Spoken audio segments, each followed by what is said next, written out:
Apologies for my lateness. It's 6:05. Let's call this meeting to order. As usual, we're going to start off with a prayer and we'll pledge allegiance. So, if you'd be so kind as to remove your hats. Heavenly Father, as we gather here today for the Planning Commission meeting, we humbly ask for your guidance and wisdom for our deliberations. Grant us this discernment to see the needs of our community clearly and foresight to make decisions that promote responsible development while honoring the character of our county. May our discussions be respectful, thoughtful, focused on the greater good. Help us to listen attentively to all perspectives, weigh options with fairness, and ultimately choose what is best for the future of our community. We thank you for your presence with us and ask that you bless our work today. In addition, I'd like to say that we would like to thank those folks that stand on the front line, our police officers, our military, and those folks who are first responders across the board. Thank you, bless you, and amen. Pledge allegiance to the flag of the United States of America and to the republic for which it stands, one nation, under God, indivisible, with liberty and justice for all. Thank you.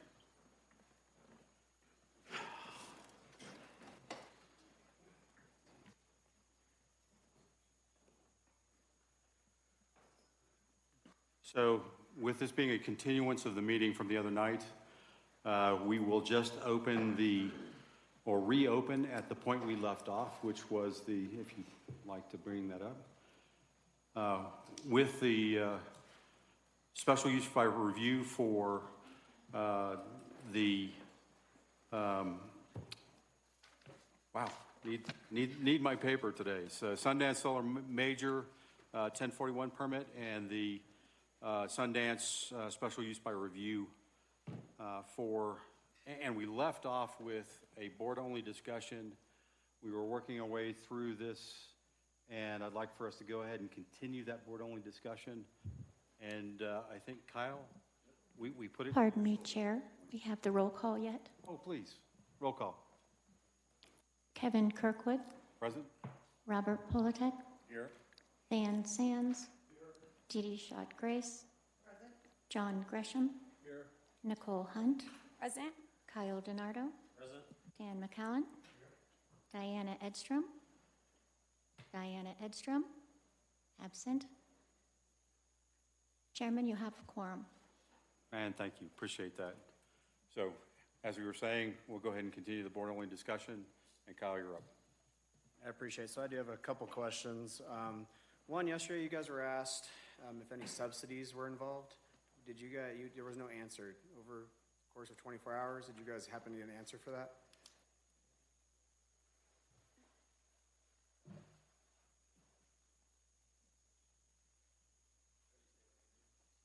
Yes, please. My name is Zach Bartholomew, Cypress Creek Renewables. I do appreciate the question. Was able to get feedback on that from our SMEs internally. So the project actually is not funded by subsidies. Our projects, including this one, are eligible for certain federal tax federal tax incentives, but this project in specific is not.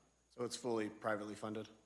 I did not get confirmation on where all funding is coming from, but I know it's not subsidies. It's unaware if any federal grants or anything, energy grants, are coming to this project? At this time. Okay, so then that kind of leads me into your guys' environmental. Is there somebody on your team with environmental, or can you answer those questions? Yeah, go ahead with the question. Yeah, so why wasn't a Section 106 done in your guys' Phase 1?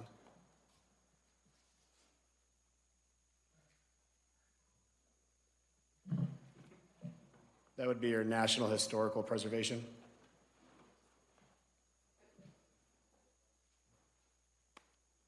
Addison Fairchild, attorney at Holland and Hart, representing Cypress Creek on their local permitting here. I don't believe we have anyone here to speak on that actually did the Phase 1, but we can certainly follow up and get you more information on that. Well, my issue with that is approval criteria is your guys' cultural resources. Your Phase 1, your Colorado SHPO, I'm not seeing that within your environmental site assessment. Okay. And then in your narrative, you guys put the results of a cultural survey conducted for the project site cannot be disclosed due to the sensitive nature of this information. Understood. We'll look into that and try to get you more information on that, but again, we don't have anyone here to speak on that right now unless, okay. So in regard to the cultural side of things, the cultural survey was done, and due to the cultural side of things, the legality on the disclosure of those results is we can't disclose them due to reasons because the sensitive nature. There evidence for this hearing, and it is proposed as evidence for this hearing. We can provide the do need to report see that report. but the report cannot be published onto open That's forum. fine, we still need to see the report. Okay, we can provide the report. Do you have that? Can you do it today? Yes. Sorry. You're good. That's perfect. No, you're good. Appreciate it. Yeah, I'd like to actually take a look at that report, because just in your ESA, I'm not seeing really anything cultural. Was a tribal done for the local tribes? So we're looking at a 600-plus acre solar farm, but no tribal communications was completed? It was deemed not necessary. Did they have any say in it? Was anything worked through the Bureau of Indian Affairs? That is out of my wheelhouse. I'd have to get back to you on that. Zach, do you have an answer on that? I'm just going to add, not probably a perfect answer, but in 2023, when we were kind of revamping the permit process for this, we did reach out to a couple tribes as well. Our old environmental manager who's no longer at Cypress Creek, and we got no response. Do you have evidence of those emails and conversations? I'm sure I can find them. Yeah, we'd definitely like to take a look at that to make sure that that was completed. They weren't emails for me, but I can track somehow. I mean, my biggest thing is, again, this is approval, an approval criteria is to make sure, I mean, as you're aware, is the proposed project will not degrade areas of paleo, historic, or archaeological importance. And we have not seen any evidence that that was completed or I guess we're pending a response of what the sensitive information was. So in the site plan that we provide in the application, it shows the areas that are being avoided by the site, by the design. Well, that's great that it shows it, but my issue is that how do we know that something's not being degraded if that hasn't been shown? Now, I know you're sending that to me, but I think that's an important piece of material in us in order to decide to move along with this project. Okay, we can provide that. So with that, when you guys worked with CPW, who decided how many slide gates for trapped animals that were going to be depicted on that project? CPW. So during our consultation with CPW, that was one of the main things we discussed. I don't know, Dylan, if we ever got a hard-coded number, but when we showed... You stated 3 yesterday, Correct. right? Now, is that 3 per section of solar panels? 3 Or is per that section. Or is that, because I mean, in your guys' site plan, you have specific sections, right? I mean, you have groups here, groups there. So are you doing 3 per gated kind of fenced-in area? I'd have to pull up the site plan, but I believe there's 3 total. There's 3 separate sections, so there's kind of like that backwards L shape, and then that separate section at the bottom. I believe we have 1 in each, and that was approved by CPW. And you have that approval, right? We have that approval? Yes, sir. From CPW, okay. Yes, sir. They have reviewed. So, go ahead. Excuse me, can I provide supplemental information about the tribal information? Tribal information is not expressly required by the regulations. It's just areas of paleontological, historic, and archaeological importance. However, tribal is not expressly called out there. And so that's perhaps why. Yeah, it's not expressly called out in your approval criteria, but it's typically an area of interest in any Phase 1 ESA. Understood, but my clients went within the bounds of the regulations, and their application has been deemed complete, and thus we would request that this board, this planning commission, please use the criteria and the requirements of the 1041 and the SUR to evaluate the application. But we do understand your concern with that. Going over that, back to Colorado Parks and Wildlife, one of the requirements was 24-hour remote monitoring to detect wildlife. I know you guys said you had remote monitoring going back to North Carolina, but what is your plan in case wildlife is trapped inside one of your facilities? We did acknowledge that as well. We have game cameras installed on site. And those game cameras are accessible? A game camera, be clear. Should be plural. Plural game cameras. I only saw a game camera when I was reading through. Okay, well, I'm not sure how many are supposed to be there, but Are those game cameras 24/7 remote monitoring, or are they chipped? They're going to be 24, or they're going to be chipped, so they're going to be motion censored. The idea of the game cameras was to help CPW basically learn about how game movements through solar. That's fine and all, but my thing is they're requiring a 24-hour remote monitoring to detect animals that have become trapped. With a game camera, typically those are chipped with a micro SD, right? You can go and then pull that information, or they're cellular. Which one are these game cameras? They didn't disclose which We're kind. still coordinating with CPW on that, and that'll be kind of put forward once construction is in place. Okay, so just keep moving on. I mean, yeah, we're waiting on information for a cultural survey, and then we don't have any really finalized, as you had stated, a plan from CPW, right? Well, the game cameras were optional in the sense of for CPW. They weren't a requirement. They were more of a proposal for CCR and CPW to coordinate to help CPW So what were then the actual requirements from CPW in terms of what their mitigations requests were? These were all recommendations. So they didn't have anything, so if you decided not to do anything on it, they'd be fine with that? I'm not sure. I don't work at CPW, but I can tell you that these were recommendations and we did take them into account. And then just to clarify as well, the regulations require that they coordinate with the referral agencies, which includes CPW, and they have complied with that. And so they are taking their recommendations into account pursuant to the code and pursuant to CPW's recommendations. So those. Okay, and then that's fine. That is a recommendation. But my thing is, you guys can tell us one thing here. Say you're going to follow these recommendations, not really have a plan for it, and then call out again that they're only recommendations. So then how would we know that those are actually implemented? So again, the regulations require the outreach by my client to CPW and to coordinate with them. They have gone through that pursuant to the regulations and to the 1041 regulations, and that CPW has engaged with them and has signed off and provided no objection to their project based on the information that Cypress Creek has provided. I think the way that we make it a permanent commitment is by making it a condition of approval. I got more than one condition.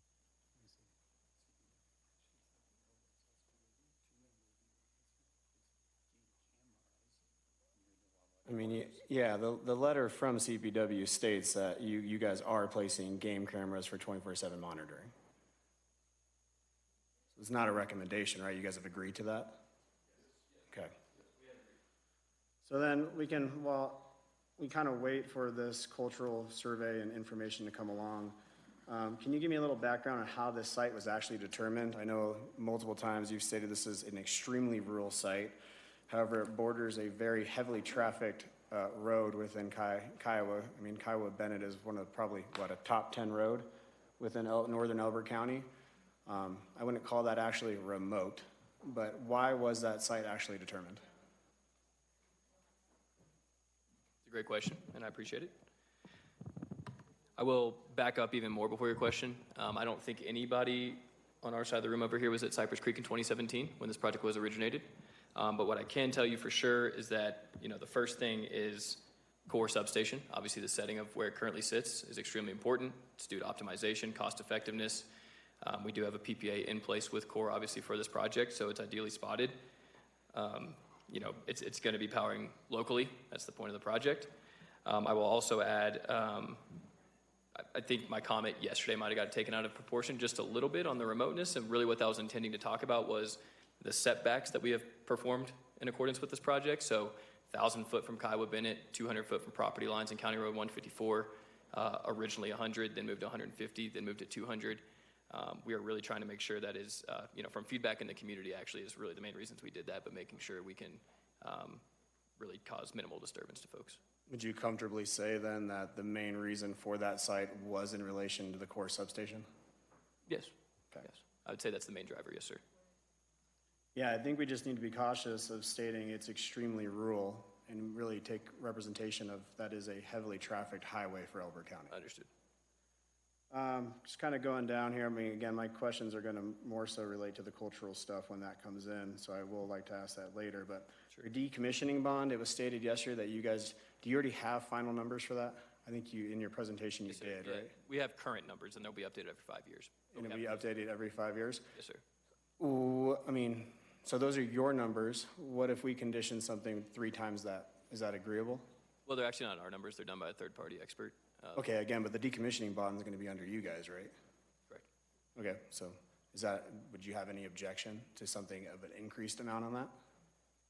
I don't know if anybody wants to answer that. It's probably not for anybody in this room, but it's also based off of salvage values, several things that go into it. So I think it's about the reality of it more than just a high number or whatever that may be.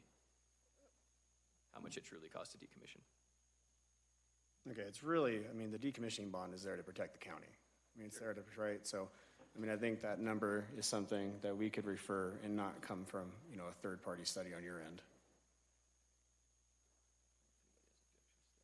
At that point, I mean, if you guys, like I said, give me the cultural survey so we can take a look at that. I'm definitely gonna have more questions, but at this time, that's all I have. Thanks, Nicole.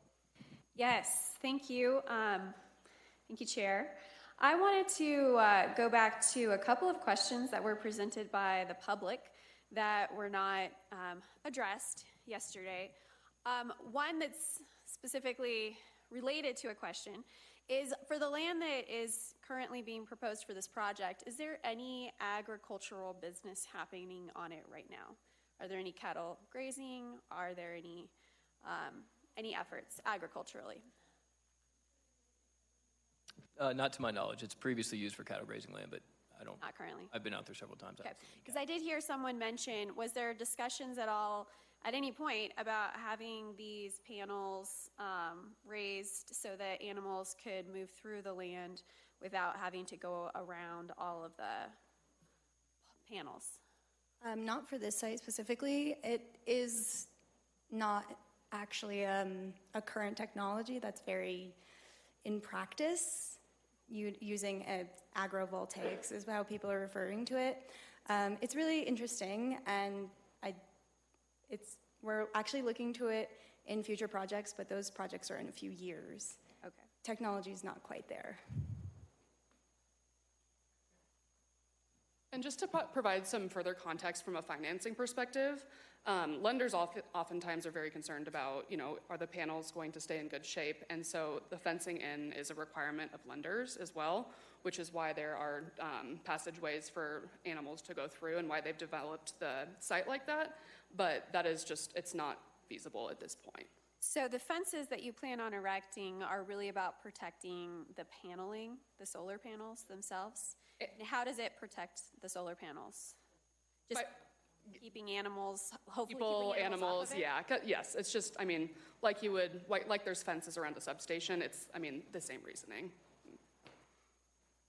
Sorry, and that prevention or that safety goes both ways, right? Not just for the panels, but also for any, excuse me, any outside, whether it be animal, person, whatever, right? We're talking about a live energy facility. These panels are hot. We don't want people getting into the area, so. Okay. It's a safety precaution as well. I had a question with regard to some of the early images that we saw of the project site had what's on the current ones, but it also had that like square at the top that was outlined. So it would have the traditional L shape, but then there was a shape across the road, like a square across the road. So I don't think I heard anyone explain like how and why that disappeared. So if someone can explain why that part of the project was cut. Yeah, let me just make sure I'm understanding your question correctly. Are you talking about the parcel north of County Road 154? So that is a part of our lease agreement. We do have that under site control option, but we are not utilizing it for the project. So there will be no panels or infrastructure at all there. We were able to fit our project in what you saw in the backwards L shape.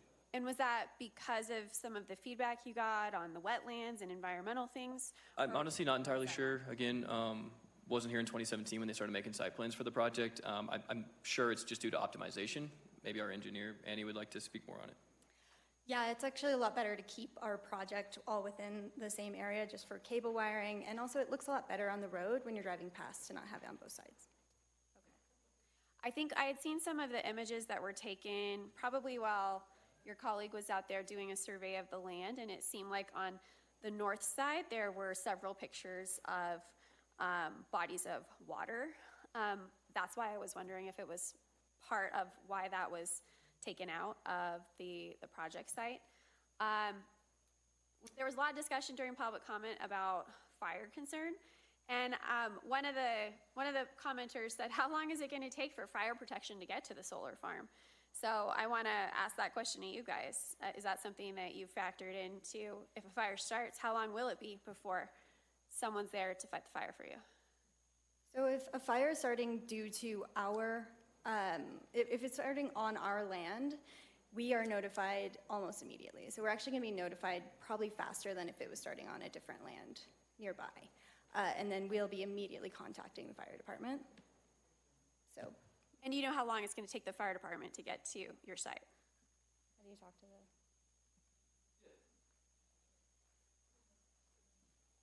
I mean, I do understand, and I appreciate your concern, and we do acknowledge that. I mean, but I also want to mention, just, I mean, it's really about constant communication, right, with the Kiowa, Rattlesnake, Elizabeth fire departments that we've been conducting. Our emergency response plan was approved.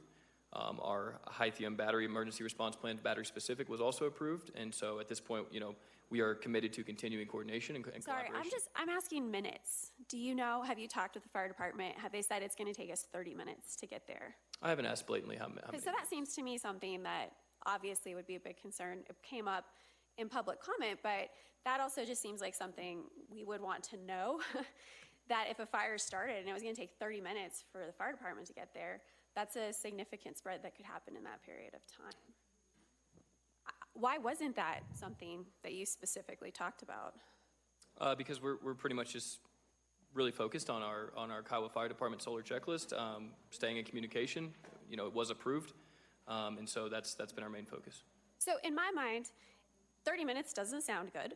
So then the point back to, right, the applicant would be. Hey folks, can we have one conversation in the back there? We're listening to what the speaker has to say and the discussion with the commissioner. So if you could, please hold your comments down. So 30 minutes doesn't sound good for the applicant.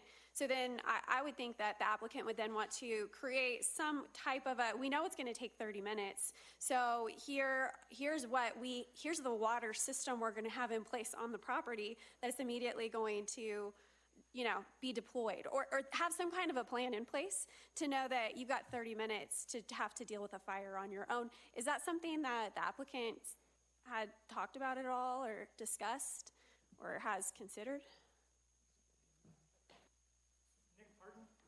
Nick Parton. I'm with McCarthy Building Companies. Within the design right now that we have going through, we're at 30% with the fire department. There's a fire break. There's a fire boundary all the way around the facility. So it's 30 feet of just dirt bound. So if the fire from this site won't go across into somebody else's property, or if somebody else is burning, doesn't come onto the site. Okay. That was with the fire department. They wanted it. I mean, So there will be a fire break. I hear you saying there's going to be a 30-foot dead zone, that hopefully the wind doesn't pick up the cinders and send it flying across the 30 feet, but. I would just add to that is part of the Kiowa Fire Department checklist, solar development checklist. There is a fire break perimeter required. I'm glad to hear there's a fire break. So it sounds like that's your response to the 30 minutes, the 30-minute wait time for responders, is that hopefully the fire break will stop the fire. Yeah, and just to reiterate, they have been in conversation with the fire department and continued those discussions. And to the extent this is a concern, obviously they will continue those conversations with the fire department. But to the extent we are limiting this conversation to the application criteria and the criteria for approval, they have met that criteria by having conversations with the fire. Actually, the criteria for the 1041 is the health, safety, and welfare of Elbert County inhabitants. So this conversation is directly related to one aspect of the criteria. Absolutely, and I completely agree with that. And obviously Colorado is ripe for fire, and it has been an issue in the past. But again, they are committed to the safety of the residents and are committed to being good residents of the community as well, which is why they're continuing these conversations. And I know that we all appreciate these comments, and this is something that will certainly be taken back as they continue to work through these emergency management plans ahead of construction. Yeah, I hope so, because I don't think in 30 minutes that a 30-foot burn area or, you know, area that you hope the fire doesn't cross over, I'm not confident that that would be enough. Again, yeah, and we totally appreciate that. But again, like we heard, they are doing the buffer zone, which is the requirement of the fire department, so they are taking these into account. So Sure. we just, And again, we'll want have to to make take sure it that into we're account. limited to, We'll have to take it into account when we consider the of course, criteria. absolutely. Okay, I wanted to ask another person at public comment asked, how long do you plan to hold on to this project? And I thought that brought up a good point. When you look back to the history of your projects, how much of the time are you passing your projects on to another company? You said that you're a pretty large company when it comes to these type of projects, a national company, so you probably have a pretty good track record to look back to say, we hold on to these projects for 40 years. I know you're only 11 years in, but we've held on to them for all 11 years, or is there a faster turnaround that you're selling them to a different company? Yes, ma'am, and I appreciate the comment and the question. So Cypress Creek is an owner and operator. We are a full-blown independent power producer. IPP is what we call it. Our goal is to maintain projects. We make money off electricity produced. We are not a develop and flip shop. There are companies that do that, but that is not our goal. Our goal is to truly power and operate in communities and be a part of them, and that's our long-term goal. So to answer your question blatantly, our goal is to maintain the project for the life cycle of the project. Sure. So am I hearing you say that you've not ever sold a property that you've built? Oh, no, I'm sure we have in the past. I personally haven't in my portfolio. Does anybody else know if you guys have sold properties that you build out and then you sell to another company?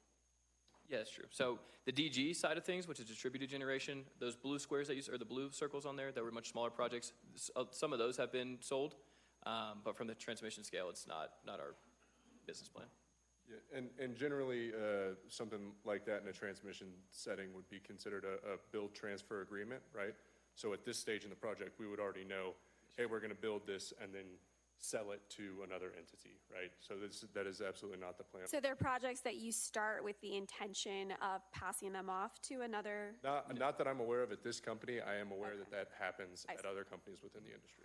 But you have built before the smaller community type blue dots that we saw up there, Oh, yes, ma'am. and then sold to different companies to continue I don't know who they were management? sold to. So I guess I want to back up just first. We have a transmission team, and then we have a distributed generation or community team. Everybody that you see in this room is on the transmission scale side of things. So as far as I'm understood, and it sounds like my colleagues here as well, that is not our business plan on the larger scale projects. I can't really speak to the community side of things. It's a whole different permitting process, whole different, it's really like a whole separate business that we have in Cypress Creek.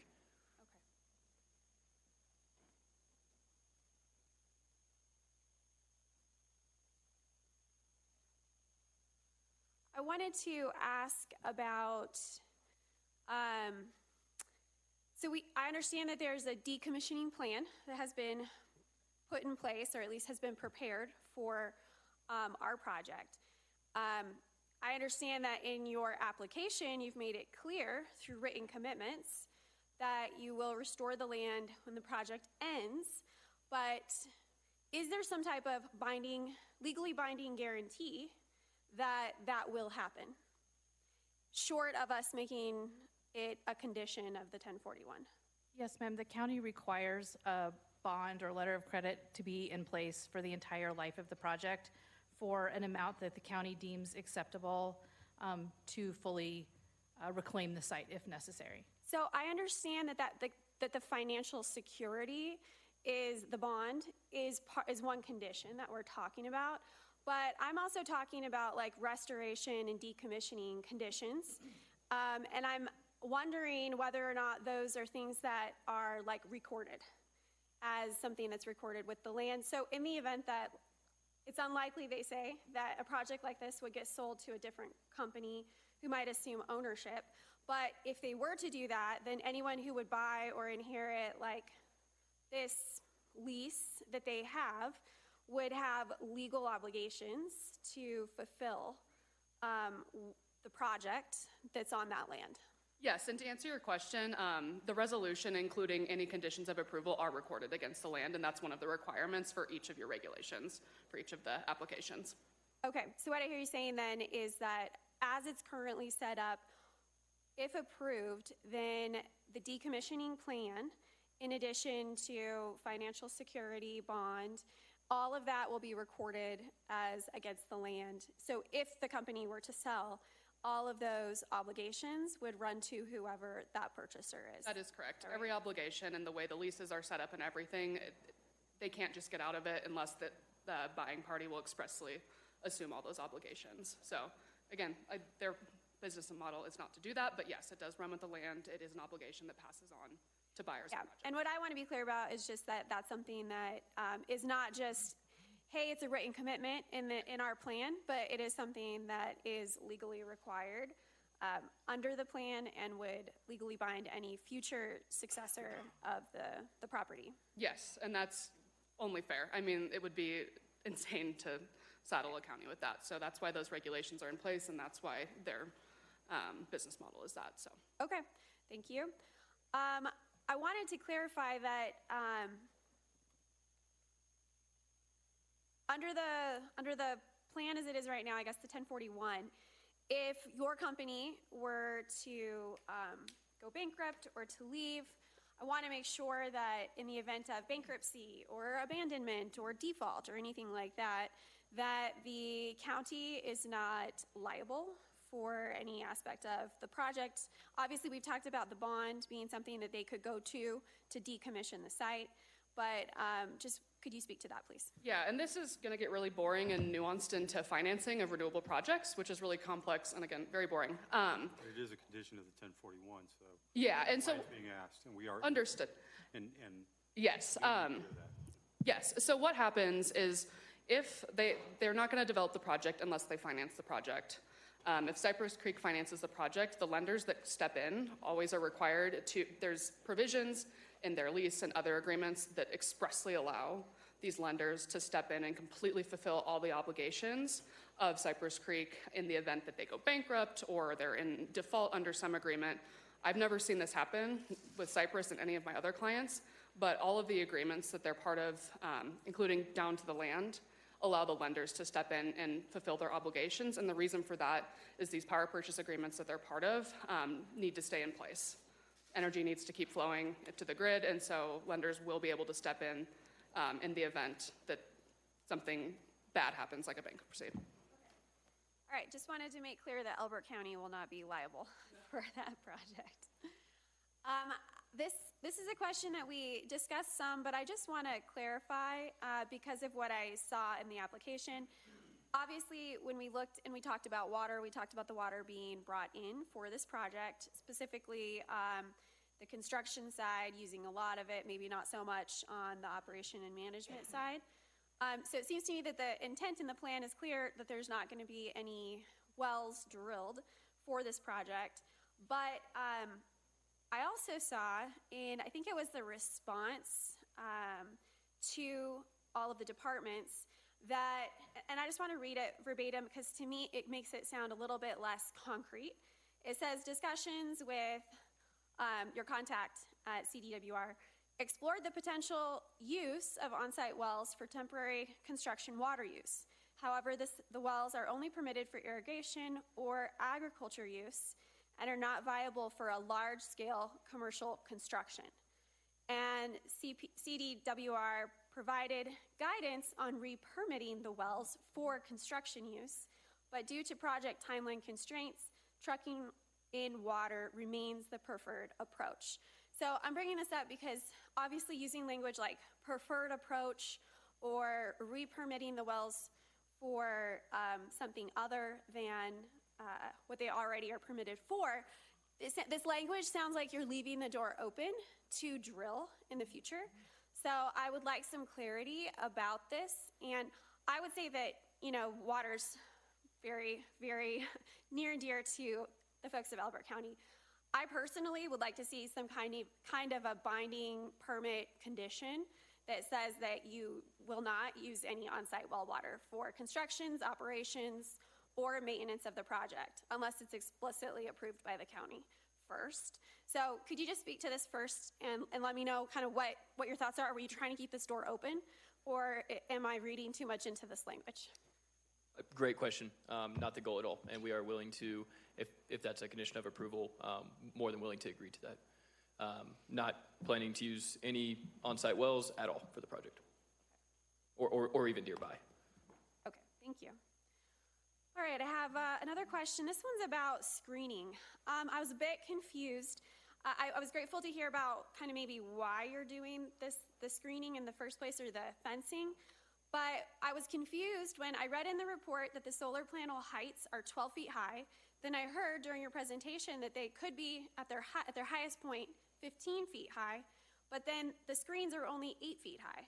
So to me, this is not actually doing much for the community who doesn't want to look at the solar panels. So I'd like someone to tell me a little bit more about why are we talking about screening being sufficient at 8 feet high when these panels are as high as 15 feet? Hi, yeah. For most of the day, the panels are actually going to be quite low because they do track the sun like this.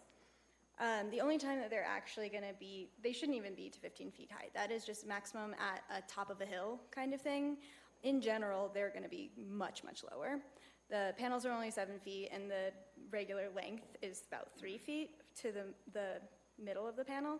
So it's much lower than that. But just the very, very max on the top of the hill could possibly be 15 feet. So in most of the day, these are going to be flat. So they're not actually going to be reaching the 15 feet height. That's only going to be at the very earliest morning and at the latest time of day as well.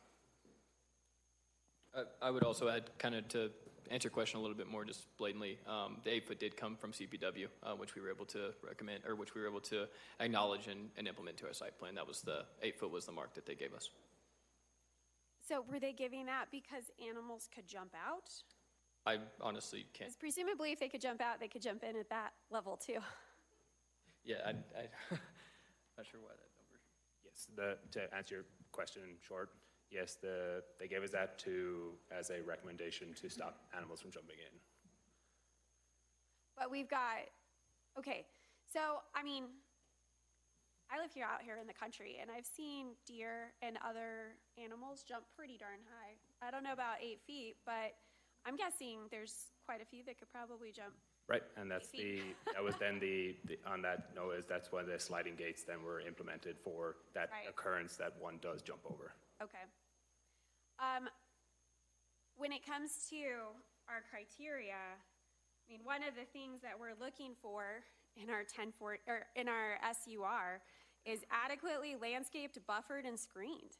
And to me, and I know that we showed a few pictures during the staff's presentation, but I'm specifically looking at vantage point 9 because that land is not flat, that land is hilly. You have vantage points where the hill is higher, and the visual rendering of what that fencing would look like with the solar panels behind it, I mean, it's a broad view of all of the solar paneling.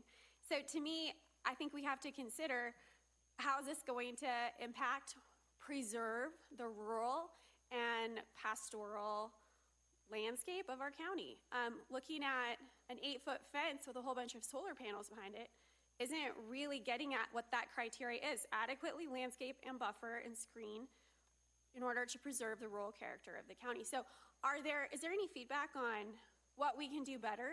Are there any other screening efforts, fencing, vegetation, berms we could talk about that would provide a better screening of that area in order to make this look better?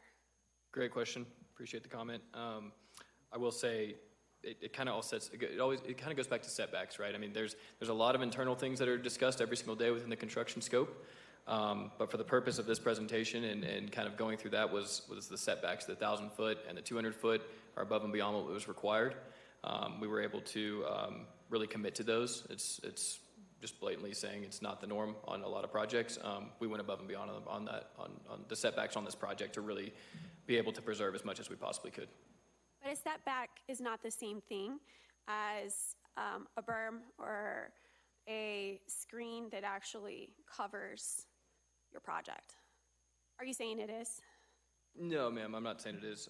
Very different, I understand that, but maybe I'd like to hear your question maybe in a different sense. Are you asking about the fencing and why it's Can the fencing be heightened?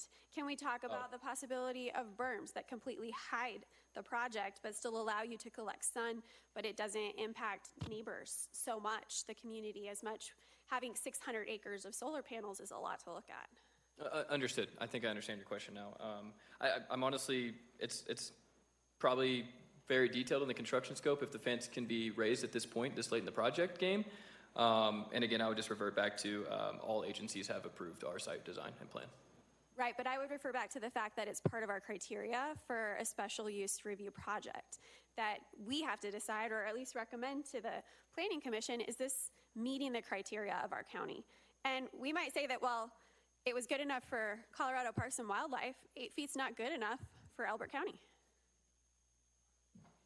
Understood.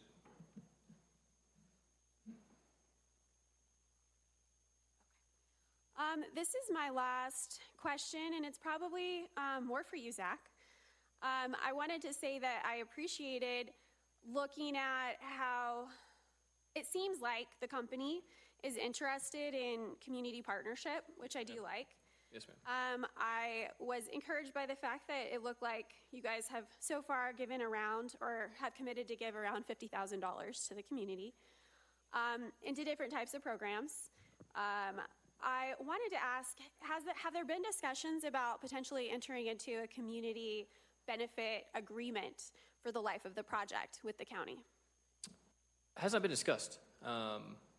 And again, so Lauren Altick is our main manager of external affairs. She's, what you saw on that list, I've been a part of all of them. She's been really the manager of all of them. So I think it's, we can definitely take that offline if that's something that you guys would be interested in. Well, for the sake of the other commissioners and also the public present who's here, I mean, when we talk about community benefit agreements, it's like this commitment from the company who says, hey, we want to partner with you in your community. We don't just want to come in here, build, and walk away.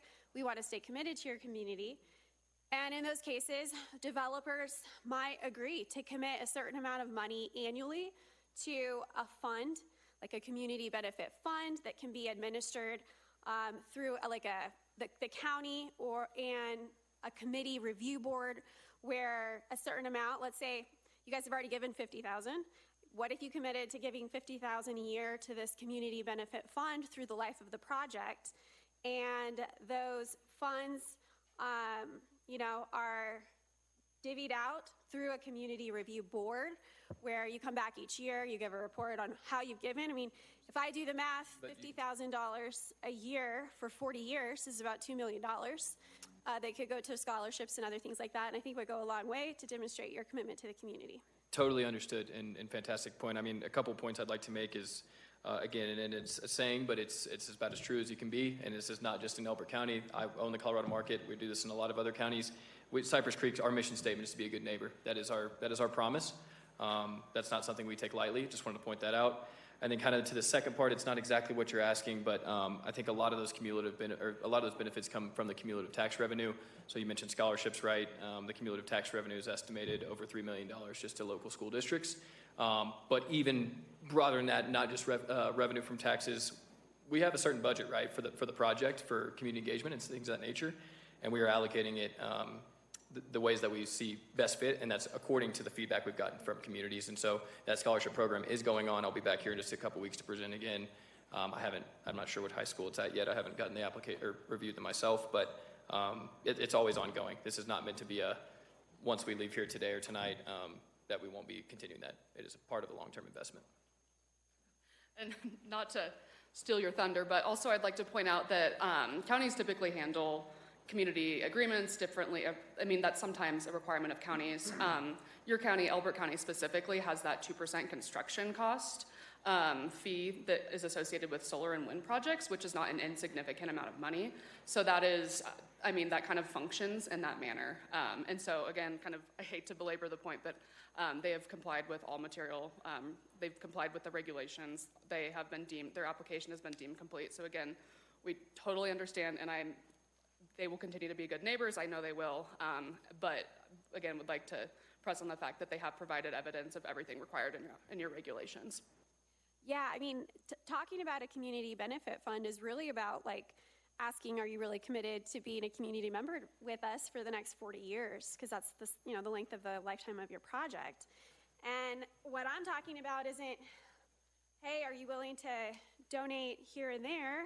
I'm talking about, are you committed as a condition to the project approval, investing in the community, investing in kids, investing in, our rural character, ag, and making that commitment as a condition.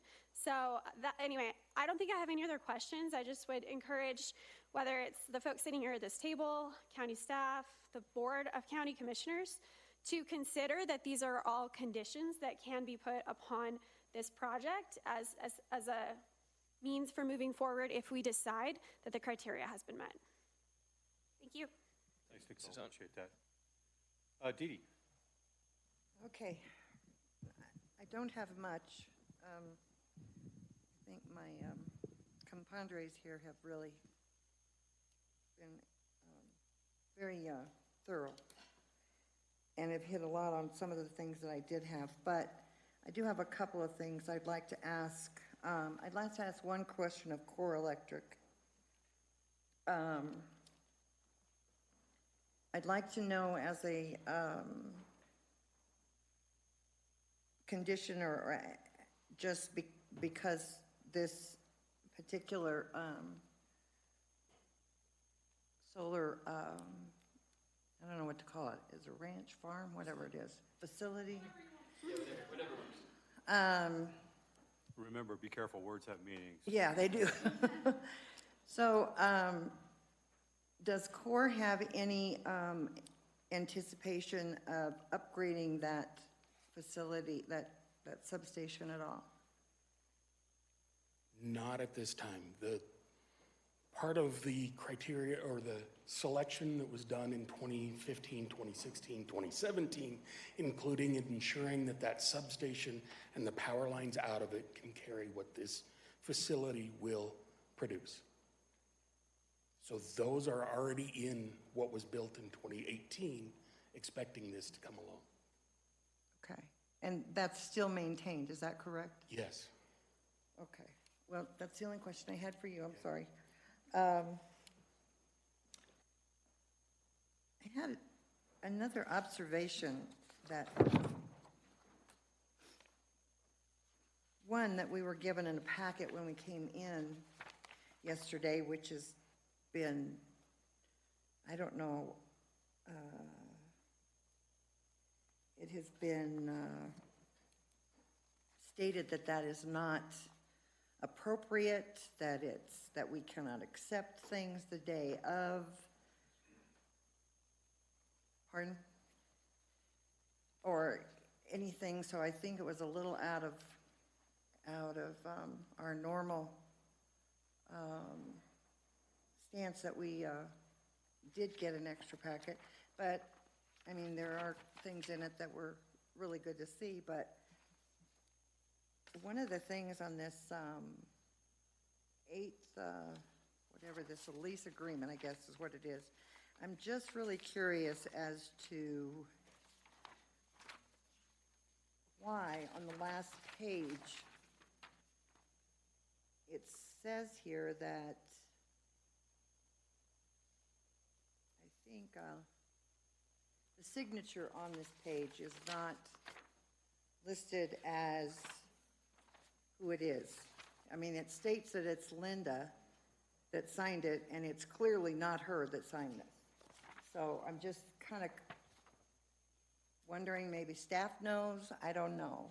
Has anybody else seen that? Did you see this? That the lease agreement isn't signed by Linda underneath, obviously.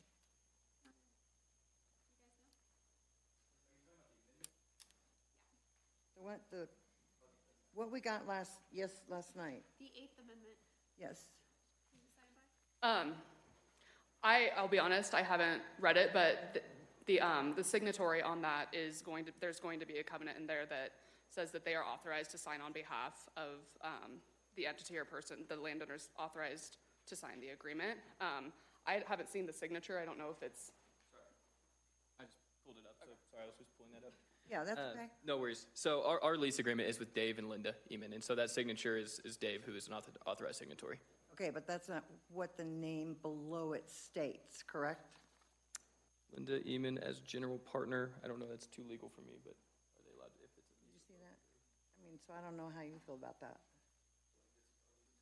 Unless I see something that states that they have a either and or everybody can sign. My husband would have a fit if I signed and his name was on that line. Just because it's not right. So I'm not very happy about that. Understood. We'll look into it. If it's a general partnership, which they signed as a general partner, I don't have a copy of the partnership agreement, which will dictate this authorized signatories, so. Right, But understood your concern, yeah. yeah, well, the party didn't sign it, so. It would be fine if Dave had his name typed there as well, but it isn't, so. Okay, and then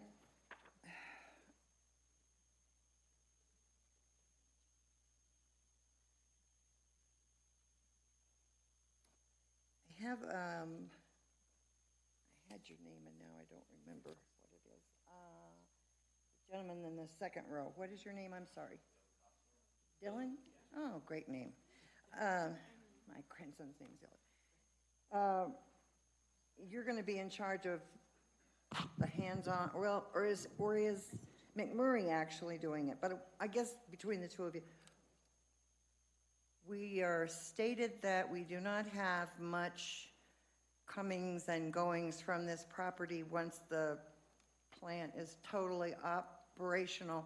You're going to have 3 or 4 workers. Before that, you're going to have between 150 and 200.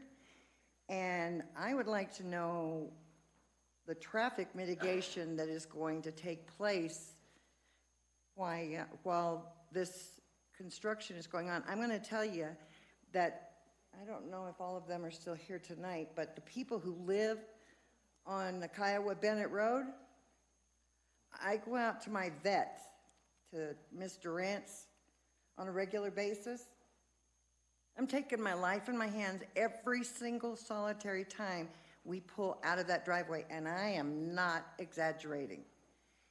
There's a curve that comes around, and I mean, well, right at that end over by that cattle place, I mean, they had the worst accident in the world.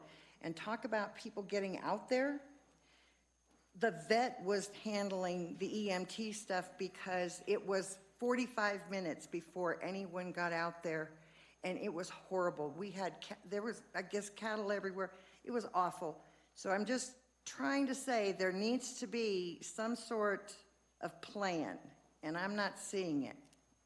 Yes, ma'am. I appreciate your concern and your question. We do have a traffic impact analysis assessment completed for this project, as well as a hauling route plan, and we also have a road use agreement that was approved in 2018, and it's very similar to the copy-paste one we're working on now with the Road and Bridge Department here at Elbert County. Okay, so you have a plan of how your employees, when they're leaving and coming and going, is going to be mitigated. Is that correct? Yes, ma'am. That's in the traffic analysis plan, or traffic analysis mitigation plan. Okay, I must have missed that. I'm sorry. But I still want you to know that that is not going to be okay. And the people who live out there, having 250 more cars on that road coming at them is, I mean, setting off fireworks in the middle of the road before you drive out in it may be the only thing that these lovely people can do to say we're coming out, you know? And if you've been out there, you know that it's not an easy place, which is why it's kind of concerning. The other thing I guess I have a little bit of sympathy for, I have a lot of sympathy for the people who are going to live out there. And, you know, this is what they bought years and years ago. This was their livelihood. I know Mr. Malden says he's great with it, but I think, I can't remember the gentleman's name that had borders on the property of them, but he stated that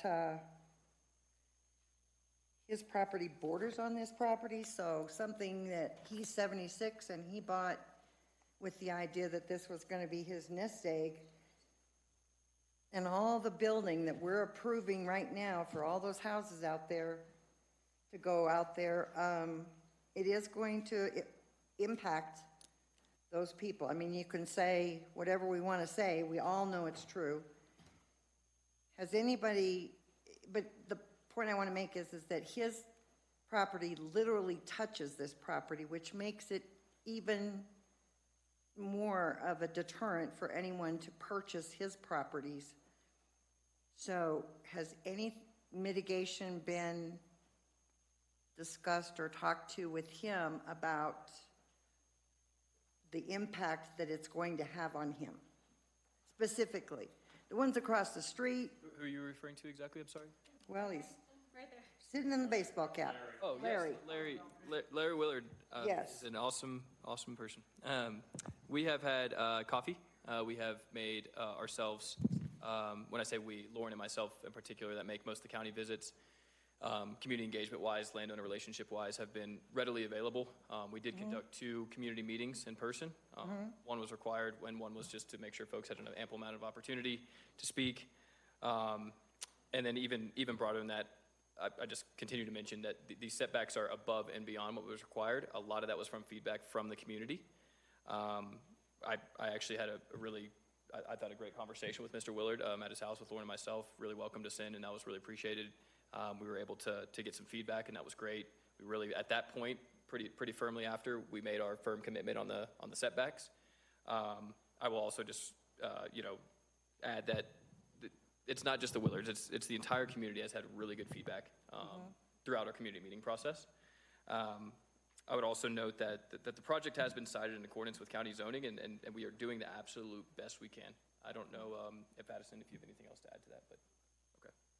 But we do understand the concern, and it's not going lightly.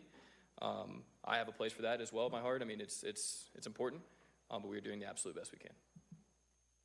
So I appreciate that. So basically the answer is no.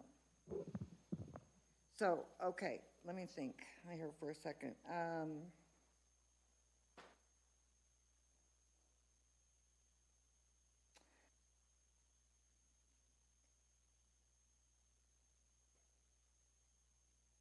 have I have 2 more little points. One is the setback with vegetation on it, and not on the 30 feet, but I want to know from the county, is there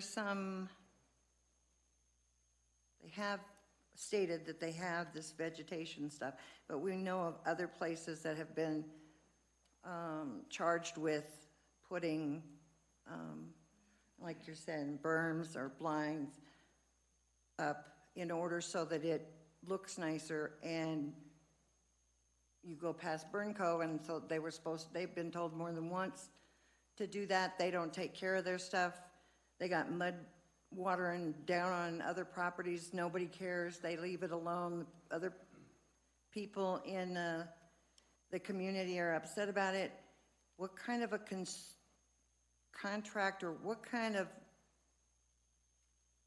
supplemental back end do we have in place to make sure that vegetation or whatever we decide actually happens? So a few things. It's a compliance issue, right? And so we certainly have compliance staff who can be in contact with the site, keep us updated, things like that. With the SUR, there's also the option for the board to essentially call it back, to revisit it at some point if they decide, whether that's in a year or 5 years or 10 years. And so that's also an option that applies to all SURs. So if there's another one, that could apply there as well. So there are a couple of ways that what's approved is a requirement, and so the county does have the option to enforce those. Okay, you do have things in place to do that then? Absolutely. Yes, additionally, Mark Dettenreiter, Director of Community and Economic Development, this commission obviously can, place a condition of approval that could speak to that issue. Yeah, and I have one more little condition of approval too. We've talked about the cameras already, and Nicole was great about talking about berms, which is an awesome idea. We have 100 acres of property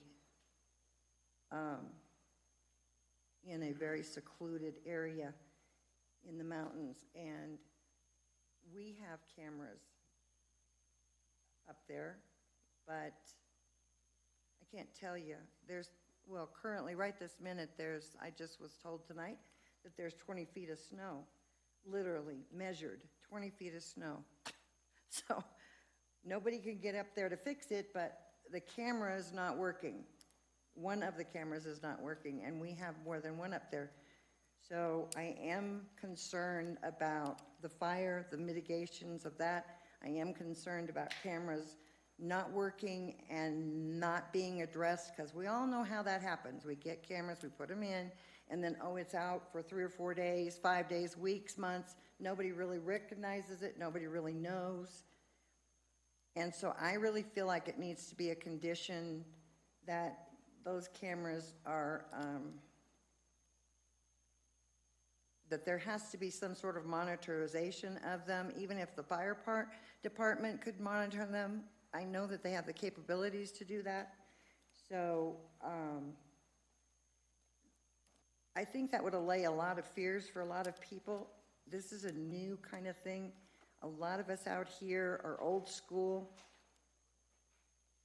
We're trying really hard to catch up with y'all, but it ain't gonna happen. So we just need a little bit more overlay and to make the community a lot more secure, that if something started out there, it's not gonna just come flying right straight through town too. And don't say it couldn't happen, because it happened already. And I lived in Superior when it happened. Yes, ma'am. No, that is not what I was going to say. I was just going to say, I mean, it's a great point. I appreciate the feedback. I mean, it's not in our best interest as a company either for anything like that to happen. It makes it. No, I'm sure it's not. And I know you know that, but I just want to put that on the record. It's safety is also our top priority as well throughout this entire life cycle of this project. And so, constant coordination, constant communication. Inspecting, and I was saying earlier that our operations and management scope question yesterday was risen about, I don't know if it was monthly or biannual reporting, whatever it is. We double checked this morning, and our operations and maintenance agreement does have monthly reporting. So it's a bunch of efforts to really just make sure safety is always a top priority, and if anything happens, that we are aware. Right. Well, I think that we need to make sure that the cameras are adequate cameras to the satisfaction of the county. That's my 2 cents. Thanks. I want to correct something, Zach, that you said. Okay. Just want to correct something you said yesterday that irked me a little bit. You made it a point to say that David Amon wanted to use that land to run the solar farm, and it was his right. Well, no, this is why we're doing an SUR. So let's be clear, that's not a use by right. It is a use by special review. Van, go ahead. Yeah, you better log in there.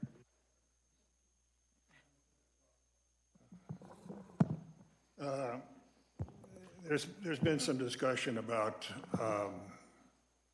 fire, but how many installations have you guys made over the years? Total projects? Yeah, total projects. Over 850, over 12 gigawatts, and over 850 projects total. Okay, 850 you said? Yes, sir. Okay, that's quite a few. Yes, sir. I saw your measle chart too. My what? Your measle chart. Oh, yes. showed it. Yes. Yeah, okay. That was the numbers. Yeah. Any fires on those? No, sir. None? Not one to date. So you take pretty good care. Yes, I mean, we take pride in the projects we develop. Yeah, okay. There's some things that, I know you're working with Kiowa Fire, but there's a couple of questions I have on that. You going to mow the weeds and grass on a regular basis? Are we going to? Yeah. Yes, sir. It's part of our vegetation management. Part of it, okay. Yes, sir. It's part of the vegetation, okay. That will keep the fire danger down, so. Yes, sir. That's the goal. You have people working on a site, and will you keep people on the site if there's a fire danger? You know, I get notices on my phone that you know, there's a fire danger in the county, for so long. Yes, sir, they're permanent workers. What's that? Yes, sir, they're. No, but I mean, would you keep them there? In other words, they wouldn't go home at night. The on-site O&M staff? Yeah. No, so it's a full-time job. I don't know the exact hours. I'm sure there's overtime involved. Once their shift is done, like a normal shift, then it's just fully monitored, and then with game cameras as well. Well, it just, I'd like to see that there's nobody, or that you have somebody on the site if there is an issue with fire. Yes, sir, and I would also like to add too that the full-time workers, the O&M operations and management folks that are equipped on the site, they will be local as well. Okay. So it's kind of a tag team between in the off hours, like 1 in the morning or whatever it is, and folks are not working their shifts. If anything ever popped up on surveillance, whether that's game cameras or tracking center back at our headquarters, they will be close to site and they will be told to go there immediately. That's good, because you really want to keep an eye on everything, and that's a monitorization is top and that's priority. probably why you haven't had any fires. Yes, sir. To do that, yeah.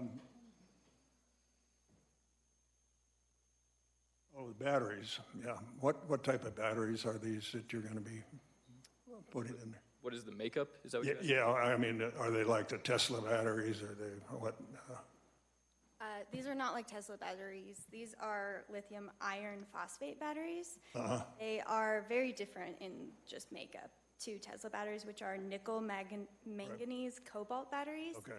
Those are much less stable, but they fit better into small spaces, which is why you see them in cars and scooters and things. But they do hit thermal runaway much faster versus the batteries we're using. The iron phosphate ones are much more stable.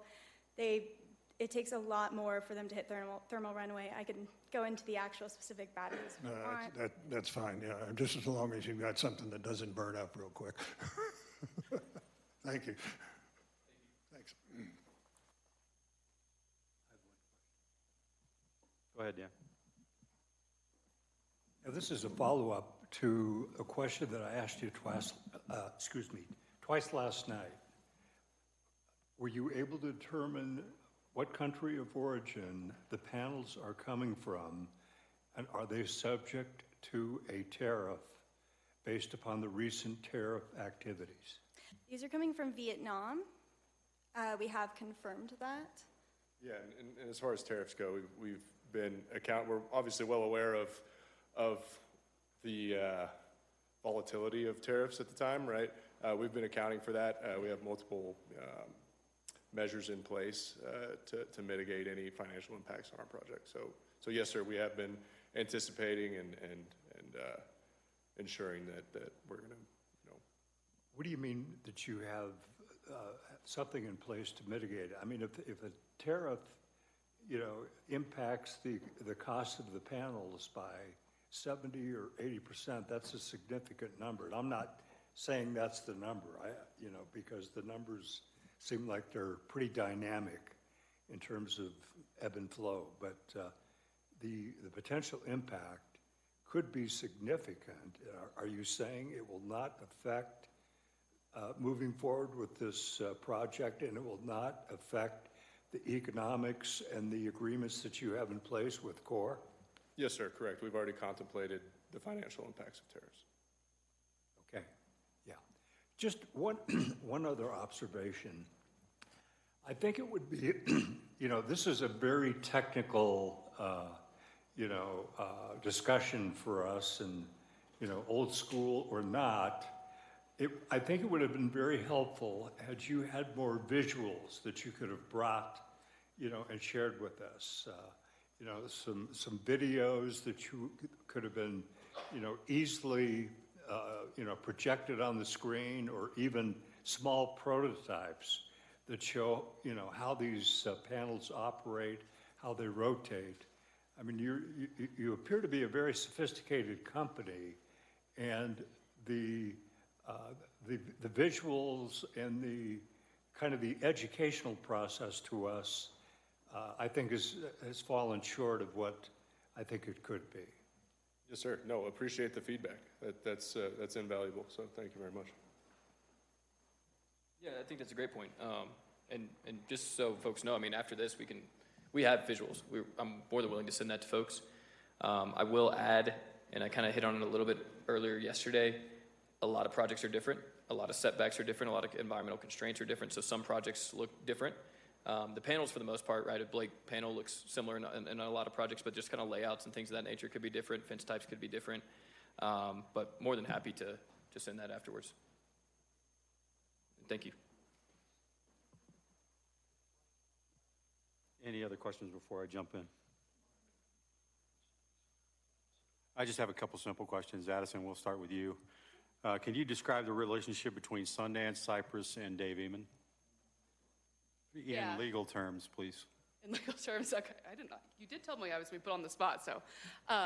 So Sundance is a subsidiary of Cypress, and their investor, it's a tax equity, or it's an investor in the company. It's not an owner.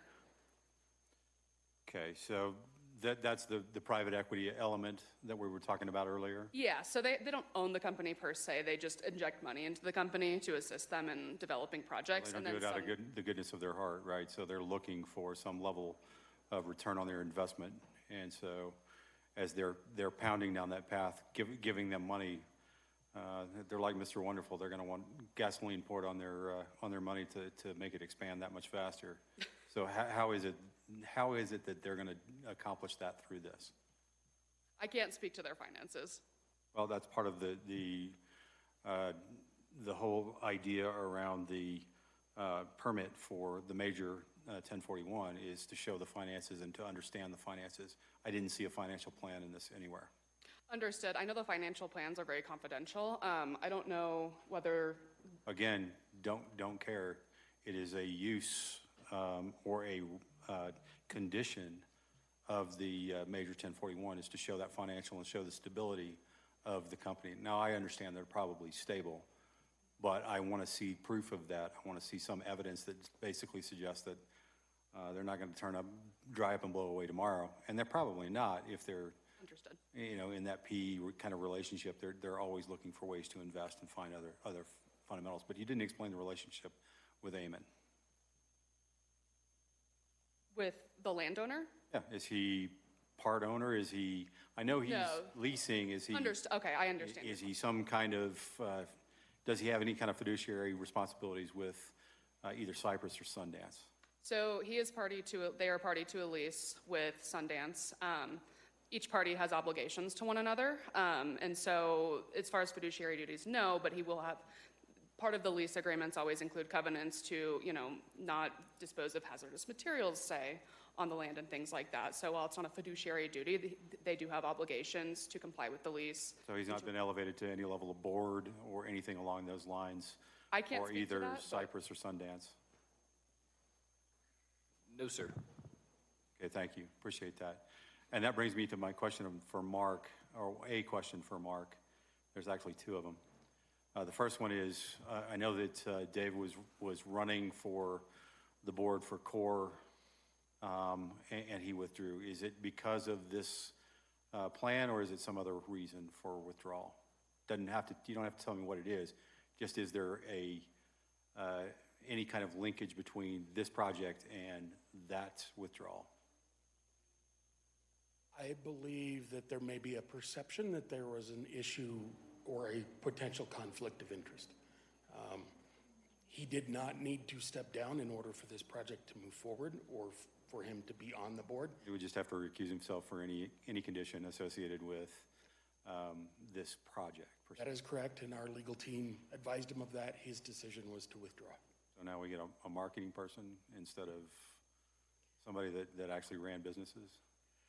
Wait, never mind. That's a political statement. You don't have to answer that. So the next question becomes, what percentage, you talk about this being you said it's a fairly small project, but what percentage do we have for current solar sitting on people's houses that feed into CORE?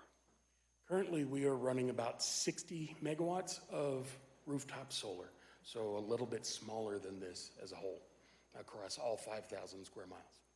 Got it. Okay, so 5,000 square miles anywhere you touch, so not just Elbert County, but other counties as well? Not just Elbert County. I don't have the numbers for just Elbert County. I would have to go get those. What's the math associated with what kind of coverage they would give for running the number of houses? So the general rule is 7 kW per house. So if you're talking about the I don't think anybody in this county runs at 7 kW per house. I think the average is probably 12 to 14. No, That is. I don't think so. Every bit of my house is 14 to 18. Every house that I've worked on is not that. Okay. So as an estimate, this, Or sit corrected. are you asking about the 60 megawatts Yeah. that's on the roof? Yeah, Or are you on the talking roof. about the 75? On the roof. You're talking a little less than 10,000 homes Okay. that it can serve. So almost full coverage of what we have today, should we need to suck that power out of them. But we don't have any battery potential on any of those houses, correct? We have no control over any batteries on a homeowner's system. For a lot of cases, you ask them to exclude batteries for that. No. Okay, good to know, because I'm sitting there going, why put a set of solar panels on my house if I can't benefit from the potential retained energy? I would agree. Most solar systems today are getting some sort of battery, or at least a provision for a future battery. Okay. Thank you, appreciate it. Addison, back to you. What is your perception of where we're going to land with the road agreement between county legal and yourself? I actually have not been involved in that process What? because it was You're fully left out? negotiated back in 2017. Obviously, I've Wait, worked on road use agreements with we're them. going off to something that was negotiated in 2017 and still being held up? No, it's being renegotiated. Okay, A new thank you. agreement's being entered into. Okay, thank you. Just really quick comment. So I've been leading the coordination with the Road and Bridge Department. It was approved in 2017, 2018, but it's not a copy paste, right? This is a separate agreement. It's being updated. It's actually, I'm just waiting on a turn from the Road and Bridge. I actually got reached out to last week that it should be soon. So once we get that, it'll go through our legal review and we'll turn it back. But we are expecting it to be over the line pretty shortly. Yeah, Mr. Chair, if I may add, staff is currently working with county legal on this road use agreement. Where do we stand with that? Because it's an outstanding item. Yeah, and typically what happens with development agreements, road use agreements, legal likes to have them wrapped up before Board of County Commissioners, before they hear it. We kind of like to see it too. This is back to the open question about whether we get somebody from legal in these meetings, somebody from Treasury in these meetings, somebody from, and we'll talk about that again, I guess, next week when we do the working session. Indeed, thank you. Yeah, we're also having those internal conversations about sure you staff are. support. Thank you. Fantastic. While we're on you, I looked up and had to find the solar permitting law that you were discussing the other day. It's actually HB 23-1233, enacted in 2023. It's CRS, and I don't know what that empty scrunch looks like or sounds like. No, thank you. Subsection 30-28-113.5, and it pretty much says that once you set the stage for saying that the permit is approved per se, has that clock actually started? Is that permit, in your opinion as well, Addison, is that clock started? Mr. Chair, I'm not quite sure I understand the question. Are we talking about the state statute that relates to the time frame in terms of a county needing to make a decision? We are. Okay, thank you. Yeah, I can comment on that. I don't have the exact CRS in front of me, but I had to look it up. our 1041, we do have 1041 legal counsel, and they have confirmed that yes, in state statute, there is a time frame when an application is deemed complete. From that point, it's 90 days. The county is required to make a decision. If a decision is not made, then it is approved. Okay, so when did that clock start? That was February 27, and the deadline is May 28, 2025. The Board of County Commissioners are ready to hear this case. Everything's been noticed for BOCC for May 14. So we're just coming in under the wire, so by the skin of our teeth to Yeah, and that- actually make the decision for ourselves. Yeah, just, the way the constraints of state statute puts everybody in a bind. Planning commissioners, Board of County Commissioners, staff, applicants, et cetera. Okay, thank you. Thank you. Yeah, sure. To follow up on your last question, there are 665 rooftop solar systems in Elbert County on our system. It makes up 4.2 megawatts. Okay, so scratching the surface. Perfect, okay. I don't think I have any other questions other than, did we get Kyle's question answered? Do we have the documentation associated with what Kyle requested? Yes, sir. I was just about to come up and comment. Dylan did send that over to Jennifer just a couple minutes. It has been emailed to you all. I'm also happy to print you copies if you'd like to take a quick process. I can get you those. I've been called to task for not being very efficient in terms of my meeting management, so at exactly 7:38, we will come back in here and hopefully we'll have that printed up and be able to share that out. Would you all like a printed copy? I would. I'm okay with the computer. I'm good with the computer. Okay. 2, 4, no, okay. Okay, I'll bring those up. So with that, we'll do a short recess for approximately 10 minutes, 11 minutes.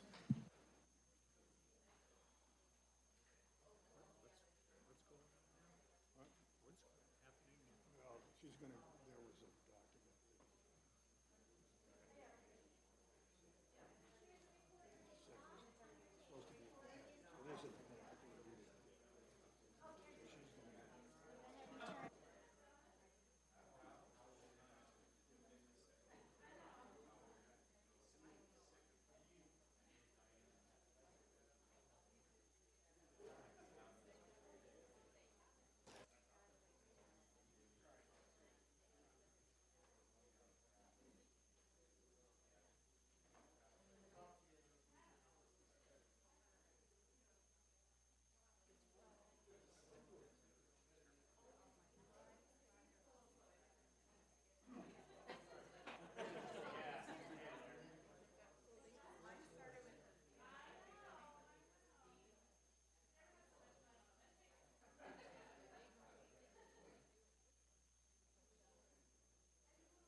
Folks, 3-minute warning.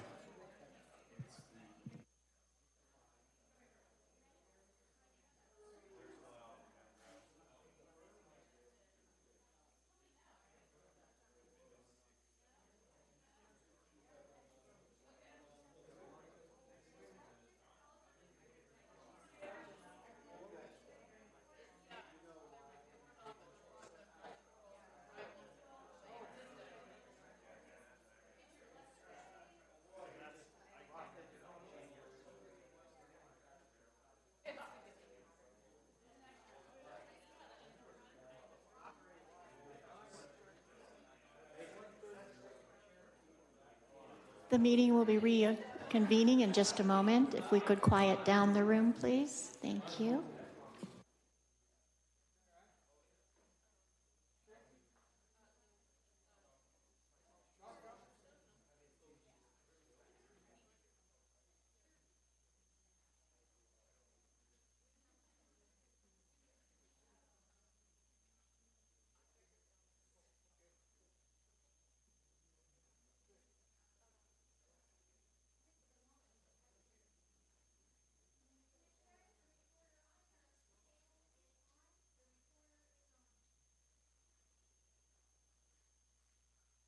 Thanks. Do you mind grabbing the people that are out in the hallway and have them come back in?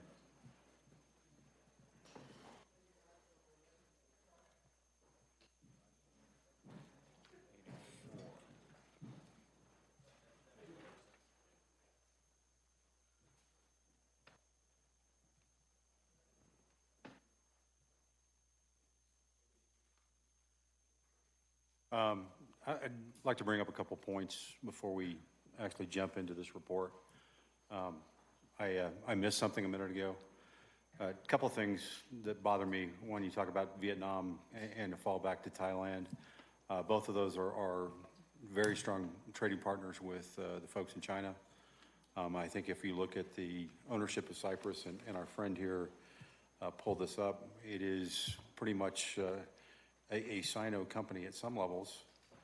And so not so far that I would worry about them, but the things I do start to worry about is, we'll get to the ownership in a minute, is the cyber plan that you have for the organization, right? So you've got a SCADA system, you've got it connected to the internet, it is open and available to anybody and everybody. And here recently, our friends in Volt Typhoon in China have been figuring out ways to turn off, I should say, maybe more appropriate, turn off inverters associated with solar farms, any kind of switching equipment, things along those lines, and it begins to bother me.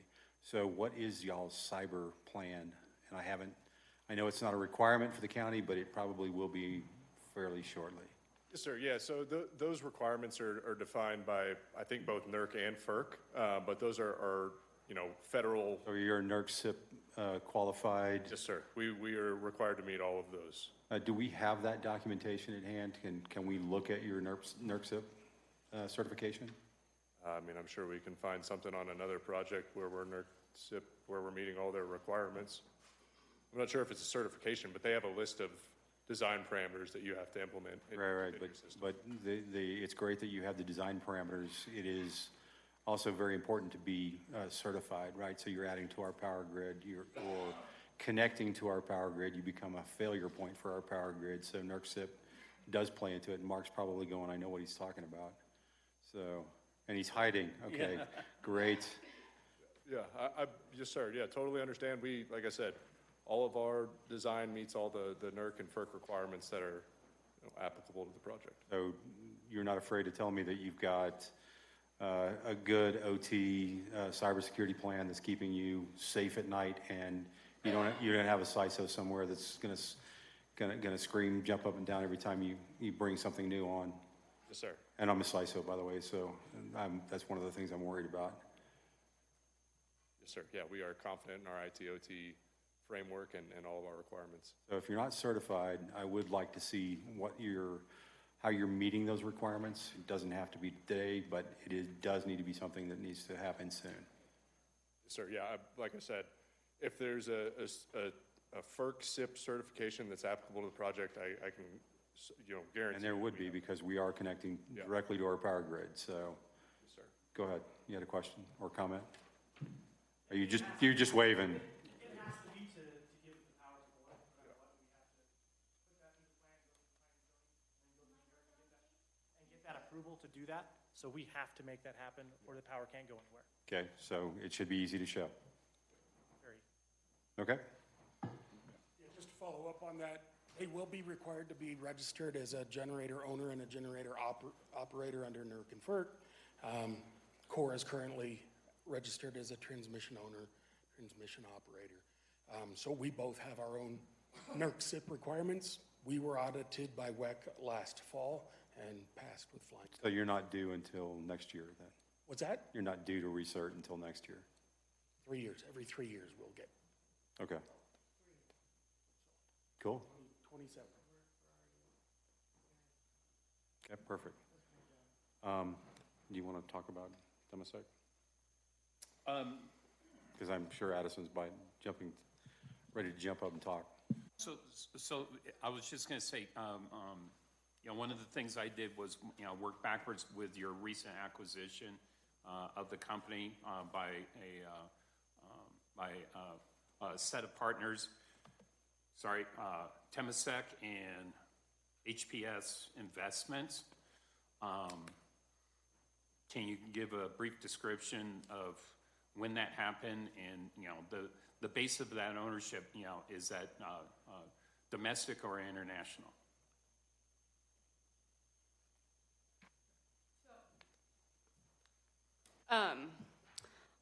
I represent Cypress Creek as far as their local permitting at a local level. I'm a real estate and land use attorney.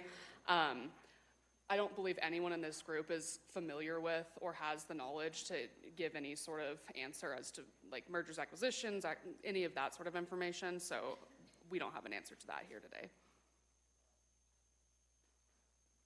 Yeah, I'll just back that statement up. We have an M&A team that would be perfect to answer that, but then we can get back to you on it for sure. As mentioned, this is mostly engineering and development folks here today. Okay. It would be interesting to understand your ownership and the levers that that they create when it comes to the investment into your companies and what they expect back, from an investment standpoint, especially the international one. Temasek is definitely international in nature. Yes, sir. I will also add, and it's not going to answer your question at all, like I just mentioned, but our equity partner, main equity financial investor, is overseas in Sweden. However, we are 100% United States-based company, only projects in the U.S., major governing body only in the U.S. Every single employee at Cypress Creek is in the United States. It's completely domestic from a work and official, owner. I guess the executive decision making is all here in the United States. U.S. based. Yes, sir. I just wanted to point that out. Great. Kyle, you want to go through that? Yeah, to make this safe and stick with confidentiality on it, do you guys have a shapefile that overlays those areas with the solar panels?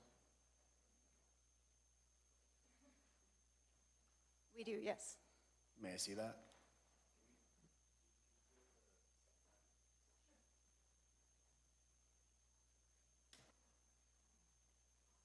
So just on the site plan, because of the sensitive nature, we didn't label it as the cultural resource area. We just have it as a no-build zone. So it's hard to see. Is there any way you can zoom in on the top right of it? Yeah. Can you stay near the microphone, please? Thank you.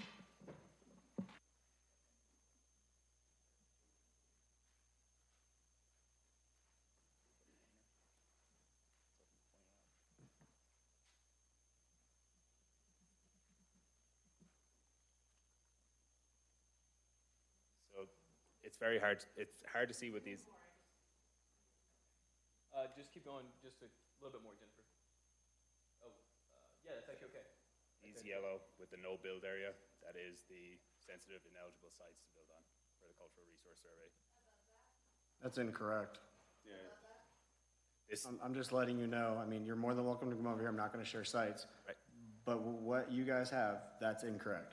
The data that was given to us, so the shapefiles that we received was from the survey that you're looking at right now. Do you want to, is it okay if he comes and looks at this? You want to come and look and get exactly what I'm talking about? And you thought we were just about to vote out idiots out here, didn't you? You're thinking, you know what I'm saying? This is, These are your sites. those are the two right there, the two yellows shown here. Do we have a laser pointer? In the red? Do we have a laser pointer? No, not the red, the yellow. Yellows. Pardon me, Dylan, you can carry the microphone with you. Thank you. Can I use it? So the red here is showing the wetland areas, and these yellow here, these no-build areas are the cultural landings. I'm letting you know. Why don't you come here? So it could be in this, it could be also a scale issue for the different types of maps. Yeah, but this is your site plan. This is our site plan, yeah. Exactly, but this is from your cultural resource consultant. Look at this one, compare it to your map. Higher. You are on top of it.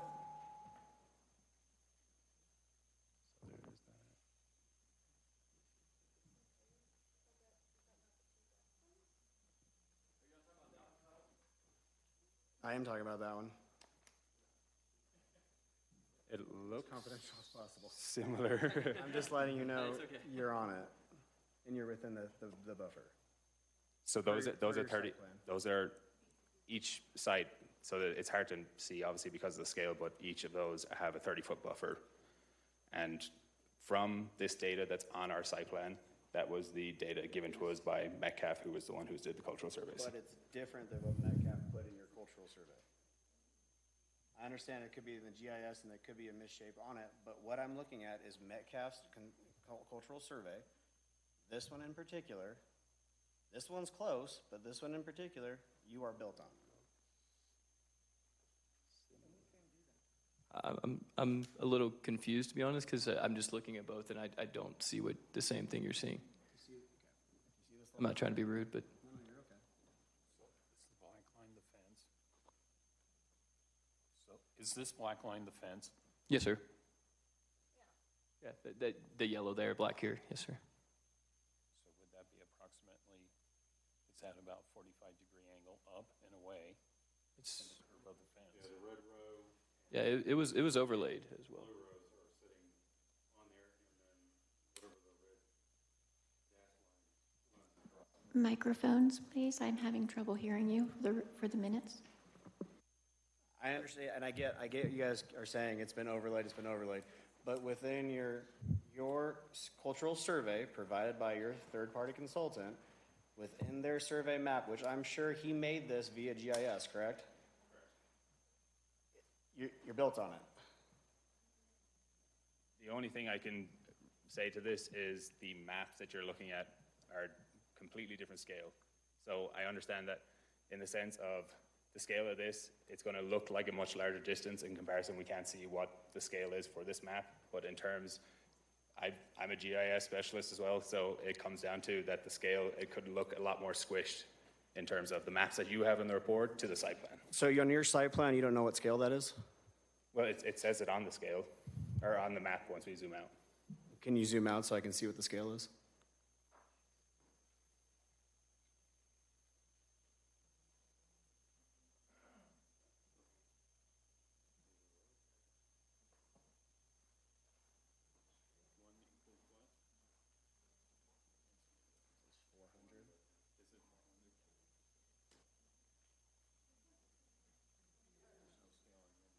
No, it says 1 in 24,000.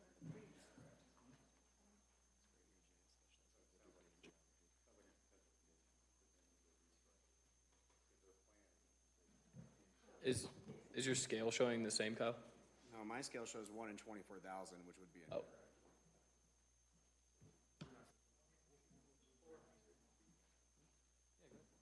You know, I mean, this was 30% design, so we're going through 60s right now. If it's on it or close to it, we will move whatever needs to get moved, so we're not. I understand that, but your application was deemed complete with an incorrect site plan. I just want to call this out. I'm not saying I'm against, overall, hold on. I'm not saying I'm against renewables. I'm not saying I'm against this project.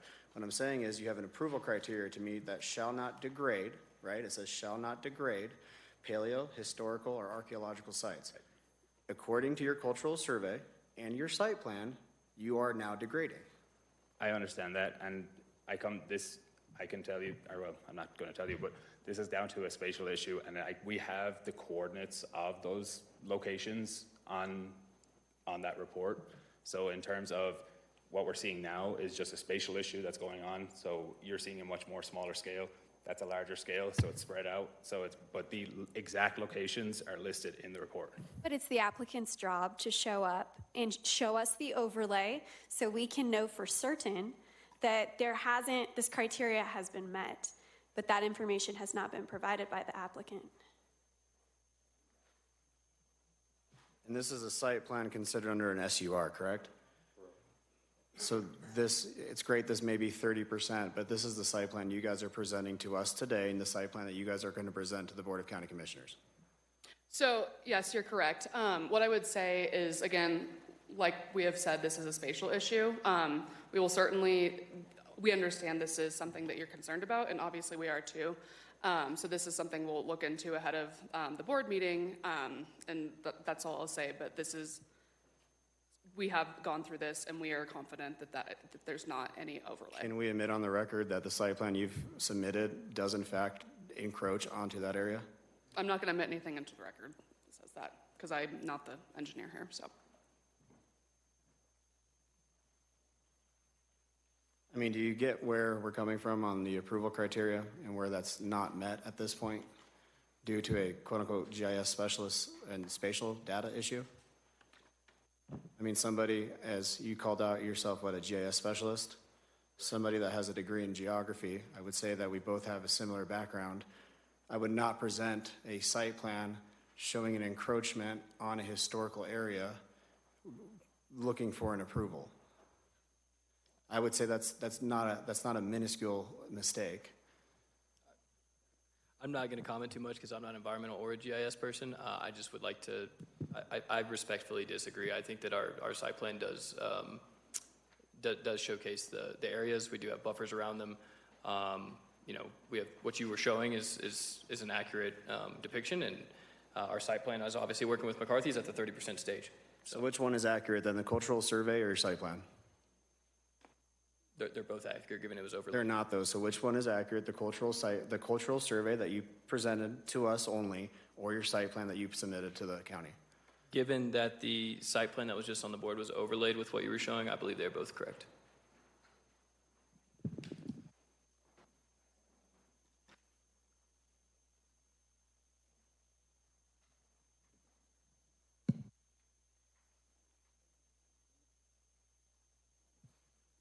Okay, so, just being a good old boy looking at this and doing, Kentucky windage, it does look like there's an overlay. I don't know which one's correct, don't care which one's correct. It means that your permit's not correct and not complete. So I think we're not saying, don't do anything along those lines, relax. And we're saying that this is something that needs to be corrected as we go through this. It needs to be validated and corrected. I understand and hear you. I think we are more than willing to correct it in whichever way you guys seem fit, whatever that means. I think, just talking about the numbers, I think the scale is the biggest reason why you see it. It's more zoomed in, the other one's not. Again, you made that point a couple times. We are in that wonderful stage of agree to disagree, and so what we need to do is figure out a way to come to the middle on this. Yes, sir. And show that this overlay meets and doesn't encroach on this plan. So I think that's something that says the application is not complete. Not saying you can't start, but I think the clock needs to stop at this point, and we need to be thinking through, is this plan good enough? Are we ready to change the site plan to rectify this overlay problem? And I think those are the kind of things that are critical.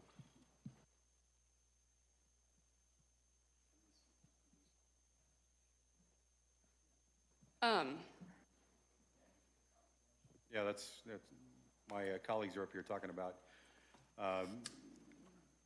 create a plan or create an overlay that shows both and show how it doesn't encroach and keep it confidential. Do you not have that GIS shapefile? Could you provide it now so we could just get done with this? Thank you. I think that we need to wait on that and look at that overlay. Again, I'm not saying I'm opposed or for, but I would like to see what that overlay shows. And the other thing I would say is obviously they don't want to develop over a sensitive site, and so they would be willing to accept a condition of approval that before they could obtain a building permit, they would have to provide evidence that it doesn't affect a historical site.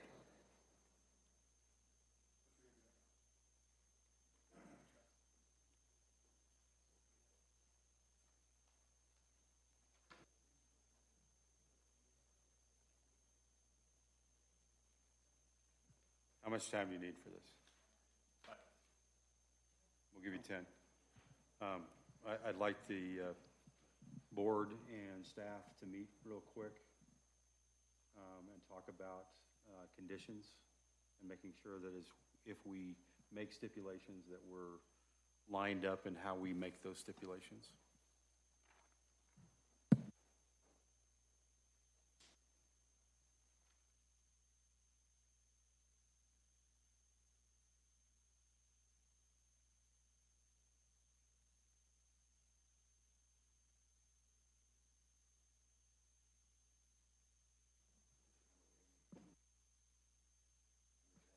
Pardon me, Chair, are we on a break? I will stop the recording. Yes, please. Thank you. One moment, please.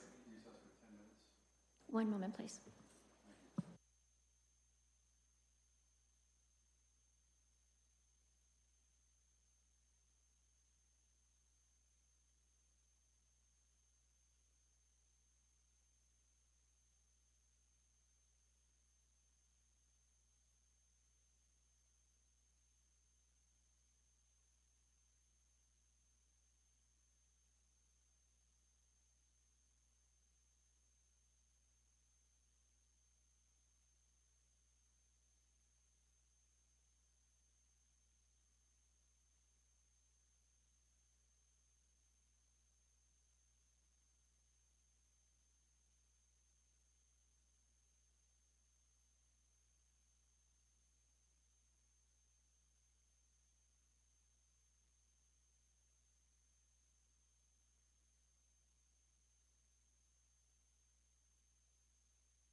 Attention, please.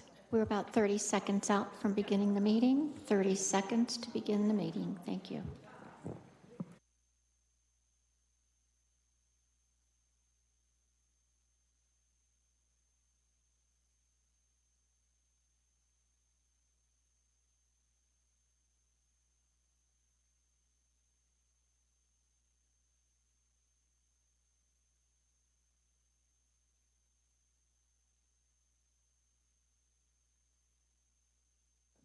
Okay, we're coming back out of recess to see the overlay. I don't know how you want to share this and maintain the confidentiality, but I can come around with my laptop if you want, or. that's fine. I think we should talk about the results and then we'll show Right. you guys privately. So there seems to, what we've identified is there's a bit of confusion with the maps that we're looking at. The map that we're identifying, they're recommended area avoidance areas. They're not. Pardon me, sir. I have trouble hearing you. Thank you. Can you hear me now? They're not deemed eligible in terms of no-build areas. If you scroll down to page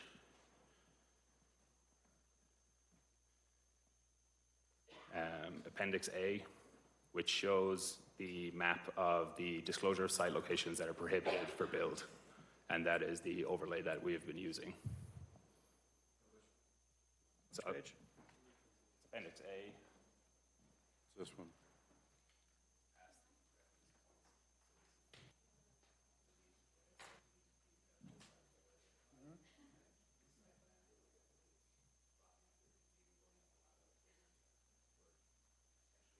Do you have the overlay? About where your panels that you submitted to this one? Could you put the site plan back up? Yeah, I just want to see an overlay. I know you can do it. Yeah.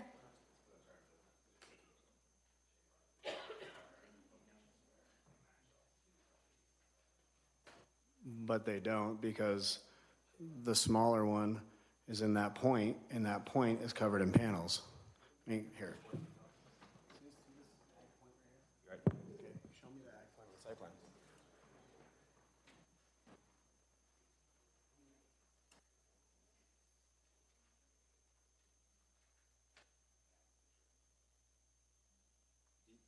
Do you get what I'm saying, though? Yeah.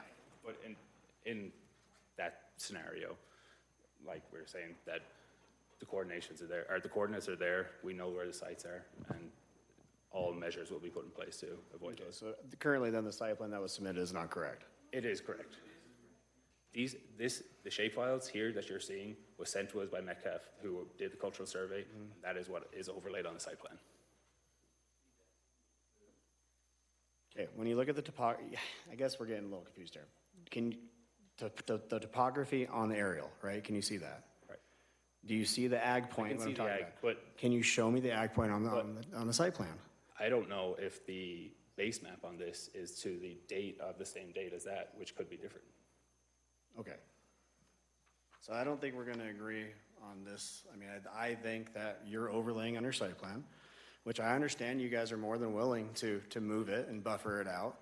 But again, the site plan that was submitted to the county, from my perspective, overlays those sites, or a portion of one of those sites. And I want it to be clear that yes, that buffer zone is only a recommendation. However, county has a more stringent view on it, and it shall not degrade. Correct. Okay. So Chair, I think at this point, we're in the same situation. Okay.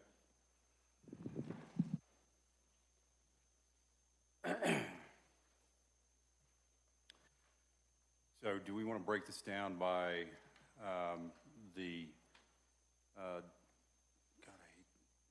where's my cheat sheet?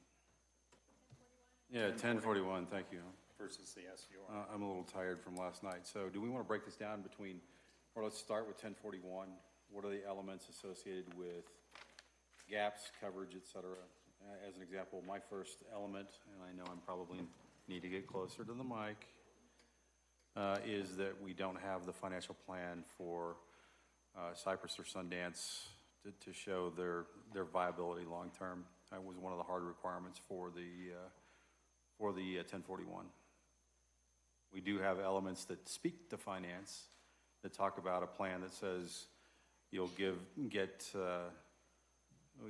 3 million or almost 3 million for demolition and return to normal, should you need to get out of business. But I mean, to me, that doesn't tell me that Cyber or that Cypress or Sundance are truly viable. And so I would like to see that.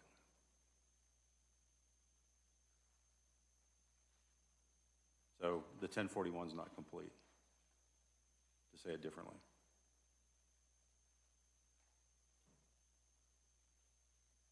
That was my first thought.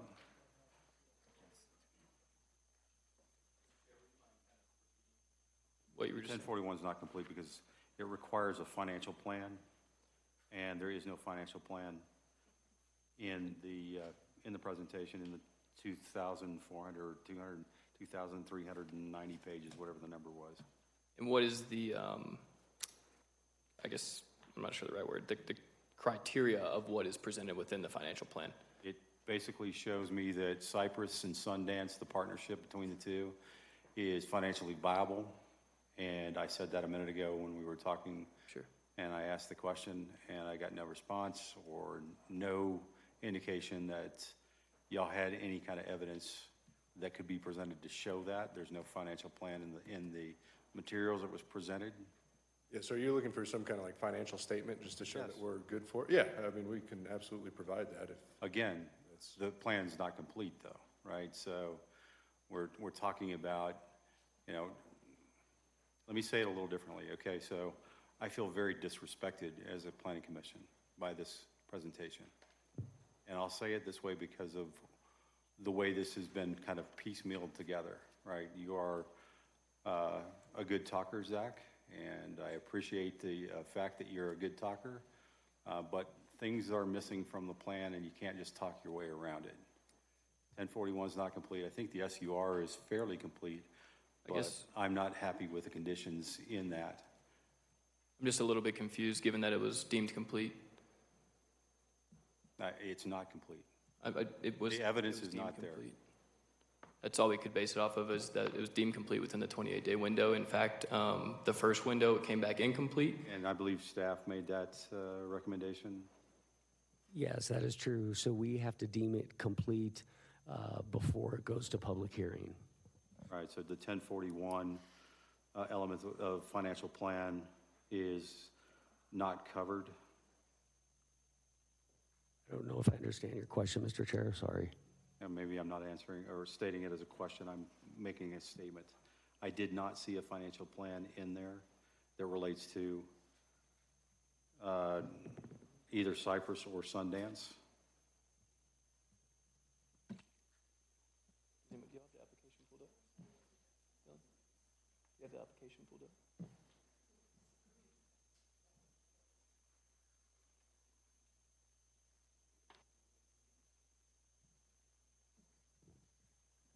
So the commission may disagree, but as part of the completeness review, staff found that the technical and financial feasibility was addressed through the major 1041 permit requirements letter, Exhibit H and Exhibit O.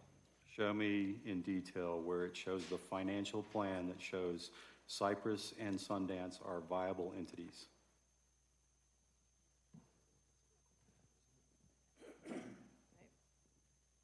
I'm not sure how to respond, sir. Like I said, those were the specific items that were, again, you may disagree that they were addressed adequately, but that is the manner in which they were found to have been addressed. Okay, so again, maybe we agree to disagree, but long story short, it's not there. It's a financial plan says, here's what my book of business is, here's what my income is, here's what my outlay is, here's how I'm fiscally available and responsible for the next 10 years. I don't see that. Yeah, similar to it. Mr. Chair, I'm not sure that those details are specified in regulation. They are. It says financial plan. To me, financial plan is the interpretation of what their finances are. Okay, thank you. Chair, would it be easier to specify, are you talking specifically in 1041, is it M2B, where it says the proposed project is technically and financially capable? Is that the criteria to which you refer? Yeah, they're willing to make a $170 million investment, including or inclusive of the 3.4 million response that the county gets for that investment. Yeah, the 2% of construction cost of the 170 million, which is approximately 3.4 million. Okay. And to me, that basically just is a number in the air. Appreciate that, but I don't have the viability of the company in hand. I don't know that they're fiscally responsible. I'm sure they probably are, but again, I need to see that in the plan. To kind of provide more color to that, part of their response was that Cypress Creek upholds strict confidentiality regarding all project financials. Should additional information be required, please do not hesitate to contact. I work for a private equity firm as well, and I also know that when in doubt, you can show that you're fiscally responsible and you do share some elements of a plan. Absolutely. So I guess. Yeah, I mean, I don't know. I probably was going to say something completely different than you were about to say, but I mean, I totally understand, Mr. Chair, what you're saying. Not disagreeing with your thought process at all. I want to make that very clear. I get what it means to you. I think if operating cost or X, Y, and Z on the balance sheet was named, we would 100% have provided that. I think, you know, being a part of the way the application was formed, things like the construction fee that's going to be part of the fee for the project, things of that nature, of that magnitude, showcased our financial stability. The decommissioning bond as well, things of that nature. It basically shows that you're willing to make that kind of investment. It doesn't say that you have the money. Agreed. But back to my original point, I think if things were specifically listed out in the ordinance, we would have provided those. I think she read them out for you. I didn't hear anything. Maybe I misheard, but. Financially capable. Now, you said, but it was deemed complete. And I just want to get to the point that while the planning office and the staff may have said, okay, so we think that the material pulled together is complete, their opinion doesn't have to be our opinion, and our opinion doesn't have to be the Board of County Commissioners. Totally fair. Yes, ma'am. We all have the right to read into what does financially capable mean. Well, to someone who's been involved in different programs that have been highly financially focused, that means something different to our chair. Yes, ma'am. It means much more detailed information. And to be honest with you, I think for the BOCC, it's going to mean much more financial information when this comes before them. Totally understood. And I respect everybody's opinion on that. I think, I mean, I actually have a finance background as well, so I'm not disagreeing with you at all. It's relevant to the person you ask, for sure. But I appreciate your comment. Okay. Anybody else have any other elements of the 1041?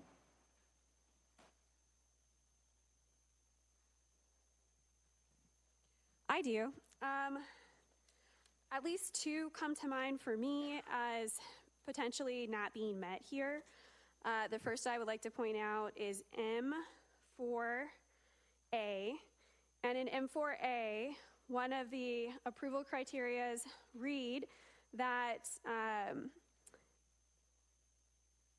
there will be preserved desirable community patterns of traffic, transportation, aesthetics, and landscape, residential, commercial development, commerce, industry.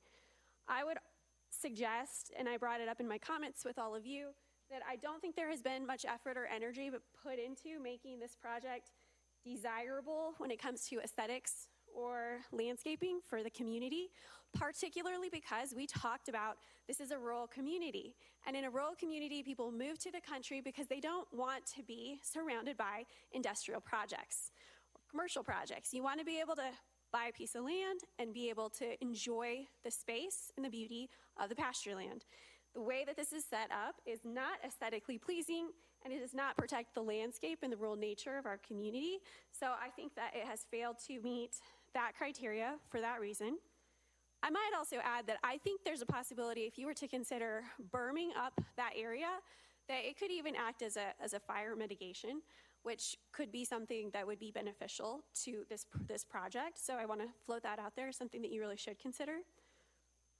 The second thing that I want to point out is I don't feel that it has been met here is M2F, and this is about the cost-benefit analysis to the community. Do the benefits outweigh the losses of the resources within the community?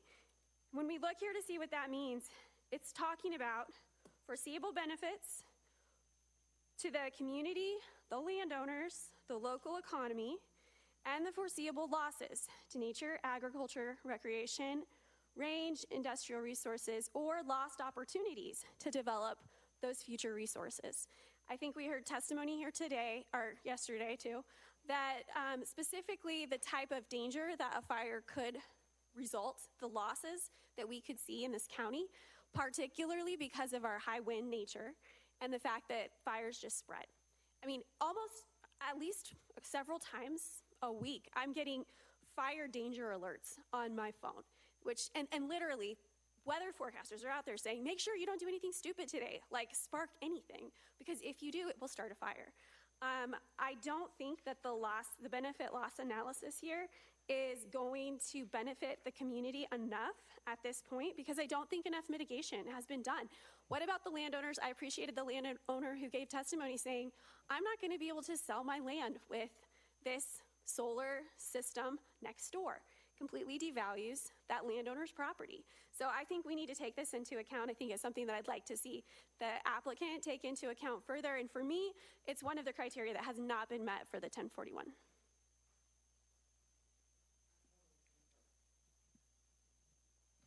Anybody have anything else for the 1041? Yeah, just to reiterate, M1, Section J, which deals with the paleohistorical and archaeological importance, I don't think has been met currently.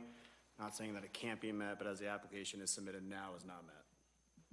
So that would be another contingency. Okay. Do we want to take these one at a time and talk about the SUR next, or do we want to talk about the SUR now as it compares? I think we should, since we've already started talking about this criteria, I think we need to finish the conversation and finish a vote while our mind is fresh on this criteria. That's my personal opinion. Okay.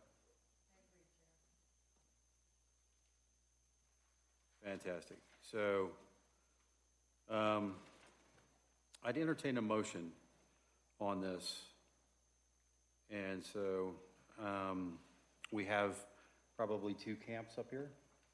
And so I would like to hear what the perspective is for the motion.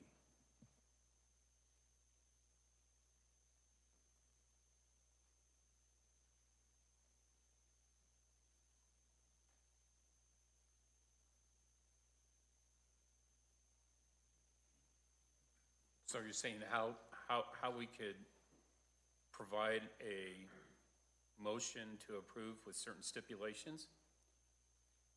I'm actually asking a broader question than that, right? Oh, okay. A motion to either approve or disapprove, or approve with stipulations. So any one of those criteria can be met as we're looking at this. So I want to generate the conversation around what that motion might look like.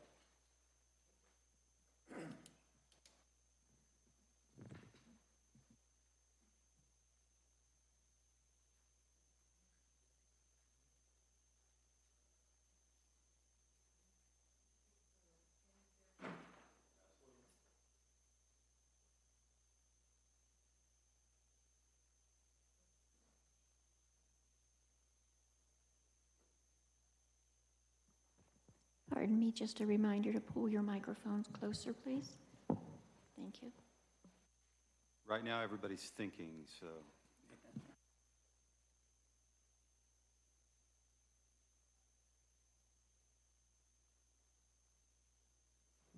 As we kind of ponder this, I just want to bring up one more issue. The financial security, the bond, if we were to approve, there's been cases, many cases, where we set a recommendation for that bond amount, not having such a vague, an adequate amount. Per their numbers, I mean, we could set a $6 million bond with 2.5% escalator yearly. I would like something, if that were to go to the route, to be more defined. Great, sounds like another stipulation. Is that for the SUR? It's for the 1041. Okay. So you have a list there. I've kind of got the list. On step.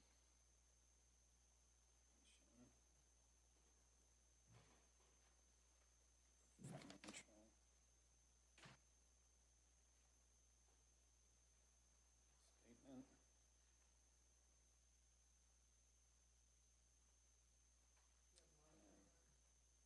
That's the SUR. Yep. M2F. That's the cost benefit. Not sure.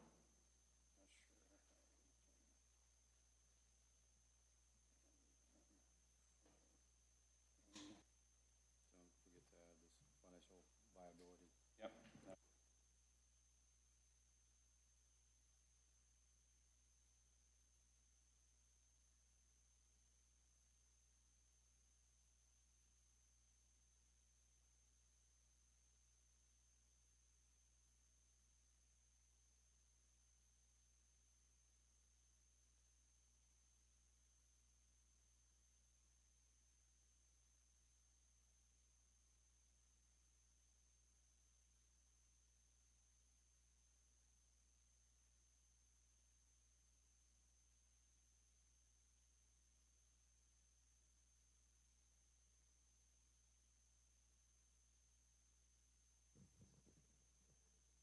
Mr. Chair, Planning Commissioners, another friendly reminder, please. Microphones really do need to be used. Please hold any time any word is spoken.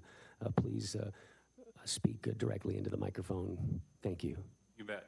All right, so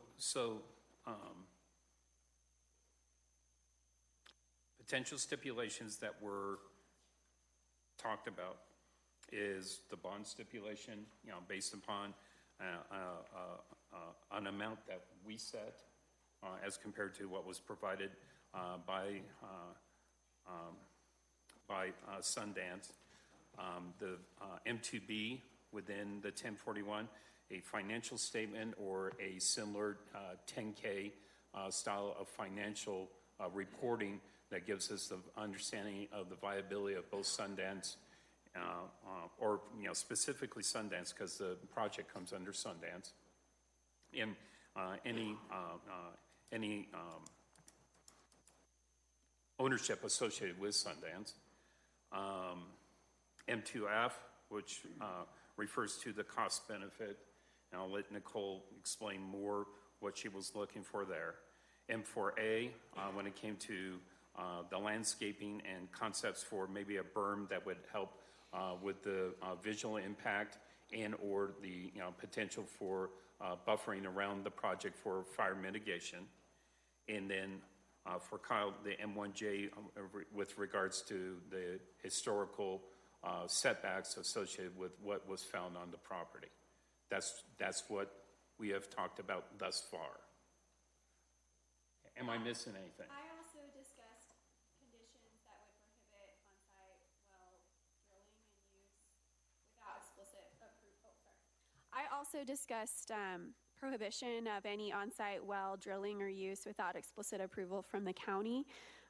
In addition to, I'd like to see community benefit obligations as a condition if the project moves forward, which would, entail the applicant who says that they are committed to being in community with us over the next 40 years, being willing to commit to scholarships and a financial amount that would demonstrate that they are committed to the community. Would that be more appropriate for the SUR and not the 1041? I'm open to either one, Okay. but these are conditions that I discussed. Yeah. So we'll table that one for the SUR, because I've already started a list for the SUR, but I'll put that in there. But I'd also like to add that while I appreciate us discussing what needs to improve or where we think the criteria might not have been fully met, that a 1041 permit should only be approved if it's actually complying with the general criteria and any additional applicable criteria according to our staff report. And in determining that, we have to look at the information that's been provided to us at this meeting and that we have discussed. And I think that there are criteria that have not been met. So I'm not confident about moving forward with a recommendation for approval from this board right now because we haven't seen everything that we need to see yet to say, yes, the criteria has been met. So I'm concerned about moving forward without that criteria being met here and now. And I guess I would second that, but I would really like to know from staff what our, what avenues are we at now? Where can we go with this? The fact that these things haven't been met, what does it take to get them met? Yeah. And where can we head from there?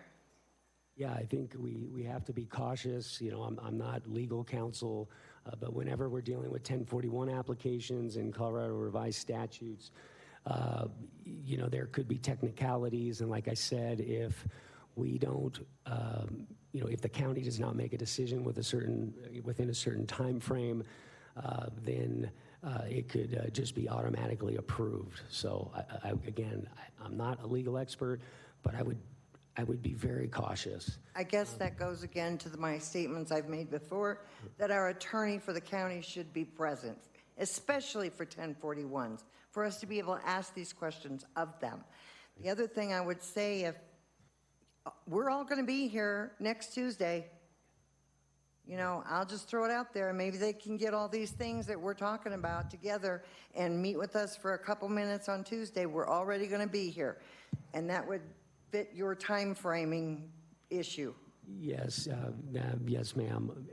Basically, the BOCC date really would be my recommendation that it sticks to the May 14th. But you are correct. If you wanted to, let's say, just to continue it from the Planning Commission side to, let's just say, next Tuesday and hear this case again, as opposed to a work study session on regulation updates, that is an option because you know, it won't affect the noticing and the BOCC date. Would you have to do anything additional for noticing of the public for the meeting? No, if you continue it to a day and time certain, then it'll be sufficient. Okay. So knowing that we have a list of things that we believe are missing and or open questions, can y'all respond within a week? Tuesday, 6 days. Tuesday.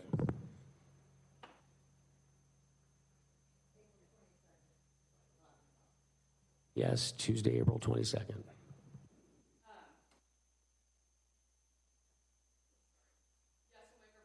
To respond by then, we would respectfully request that you provide those requests in writing so we're able to adequately respond.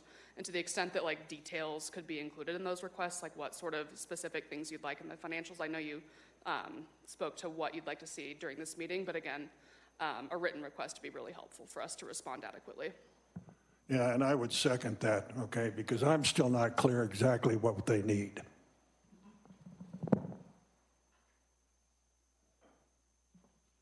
So let's go ahead and get a motion for the continuance until Tuesday, April 22nd at 7 p.m. You could make it 6 or 7. That's your prerogative. I'd rather do 6 if we can do that. Okay, 6 p.m. on April 22nd. Second. All in favor? Aye. Any opposed? It is my anniversary I'm giving up, I want you to know. So Chris will appreciate it. Okay, I do want to continue to have the discussion on the SUR. Pardon me, Chair. I think I may have heard an A. You did. You did, John Gresham. Thank you.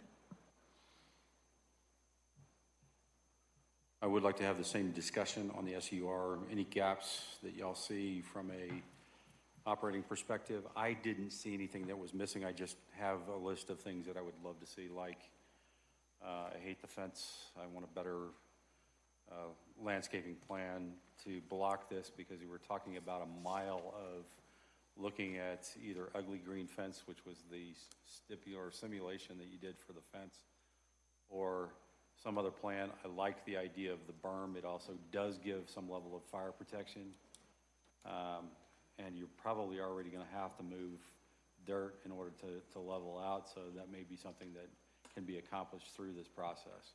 You also own or have the rights to the land that's basically to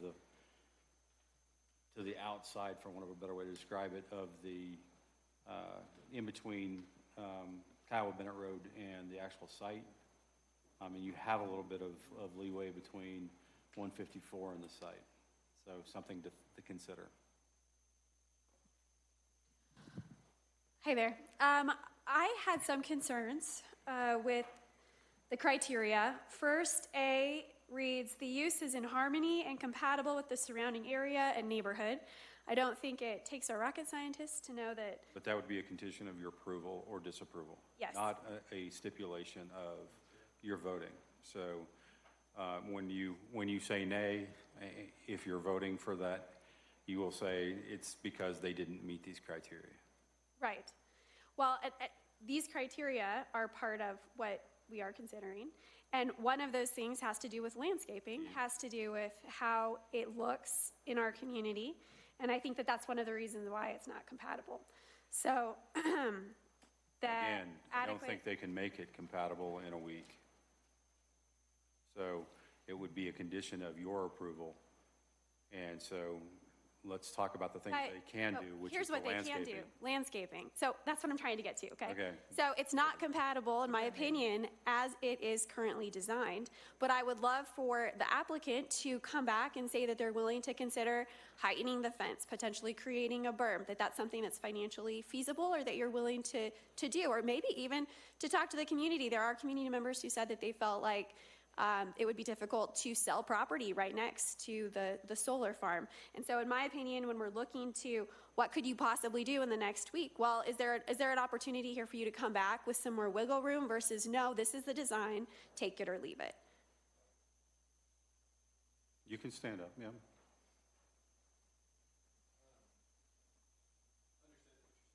Understood what your point is. I'm just a little bit confused, given CPW recommended that fence. I don't know if in 6 days we can have a whole. Again, I challenged my commissioner over here. I'll also challenge you the same way, right? If you can't do it, you can't do it. Sure. And again, your recommendation and what our condition is something where we may not meet in the middle on. Yes, sir. Understood. Okay, thank you. She's not finished. I just had one other thing, if I could go ahead and finish. The other thing that concerned me as I look at these criteria is G, and I think it's something I just would like to mention now because I wonder if there's something you can do in the meantime and come back and help to alleviate this concern.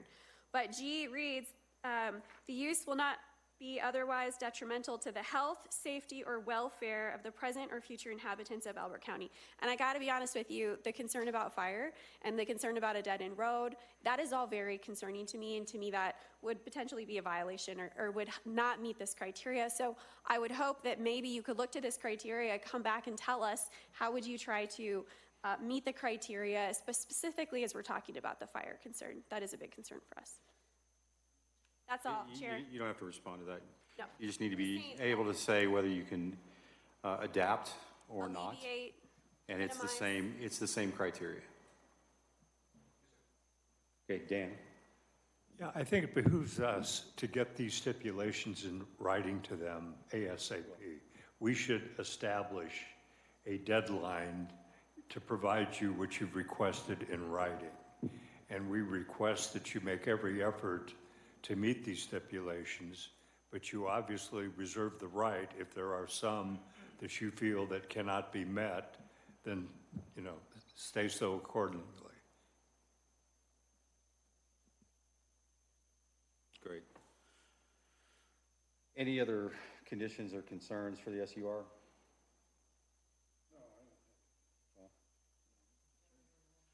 Cameras? And I guess the one we talked about for the 1041 that we said might be better for the SUR is whether or not you guys might consider some type of a community benefit fund to demonstrate your partnership with the community for over the next 40 years if this project were to move forward.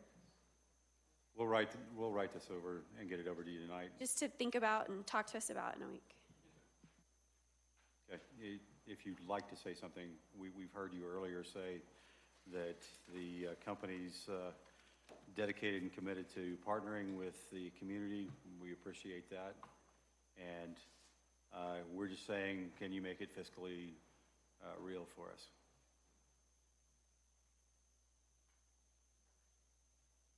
Okay. With that, I think for the SUR, we're also going to continue that to a date certain of April 22nd at 6 p.m. Do I have a second? Second. All in favor? Aye. Aye. Any opposed? With that, I'll entertain a motion to adjourn for the evening. So moved.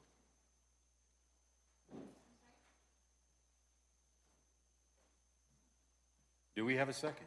I'll second that. All right. So with that, all in favor? Aye. Thank you all. Appreciate it.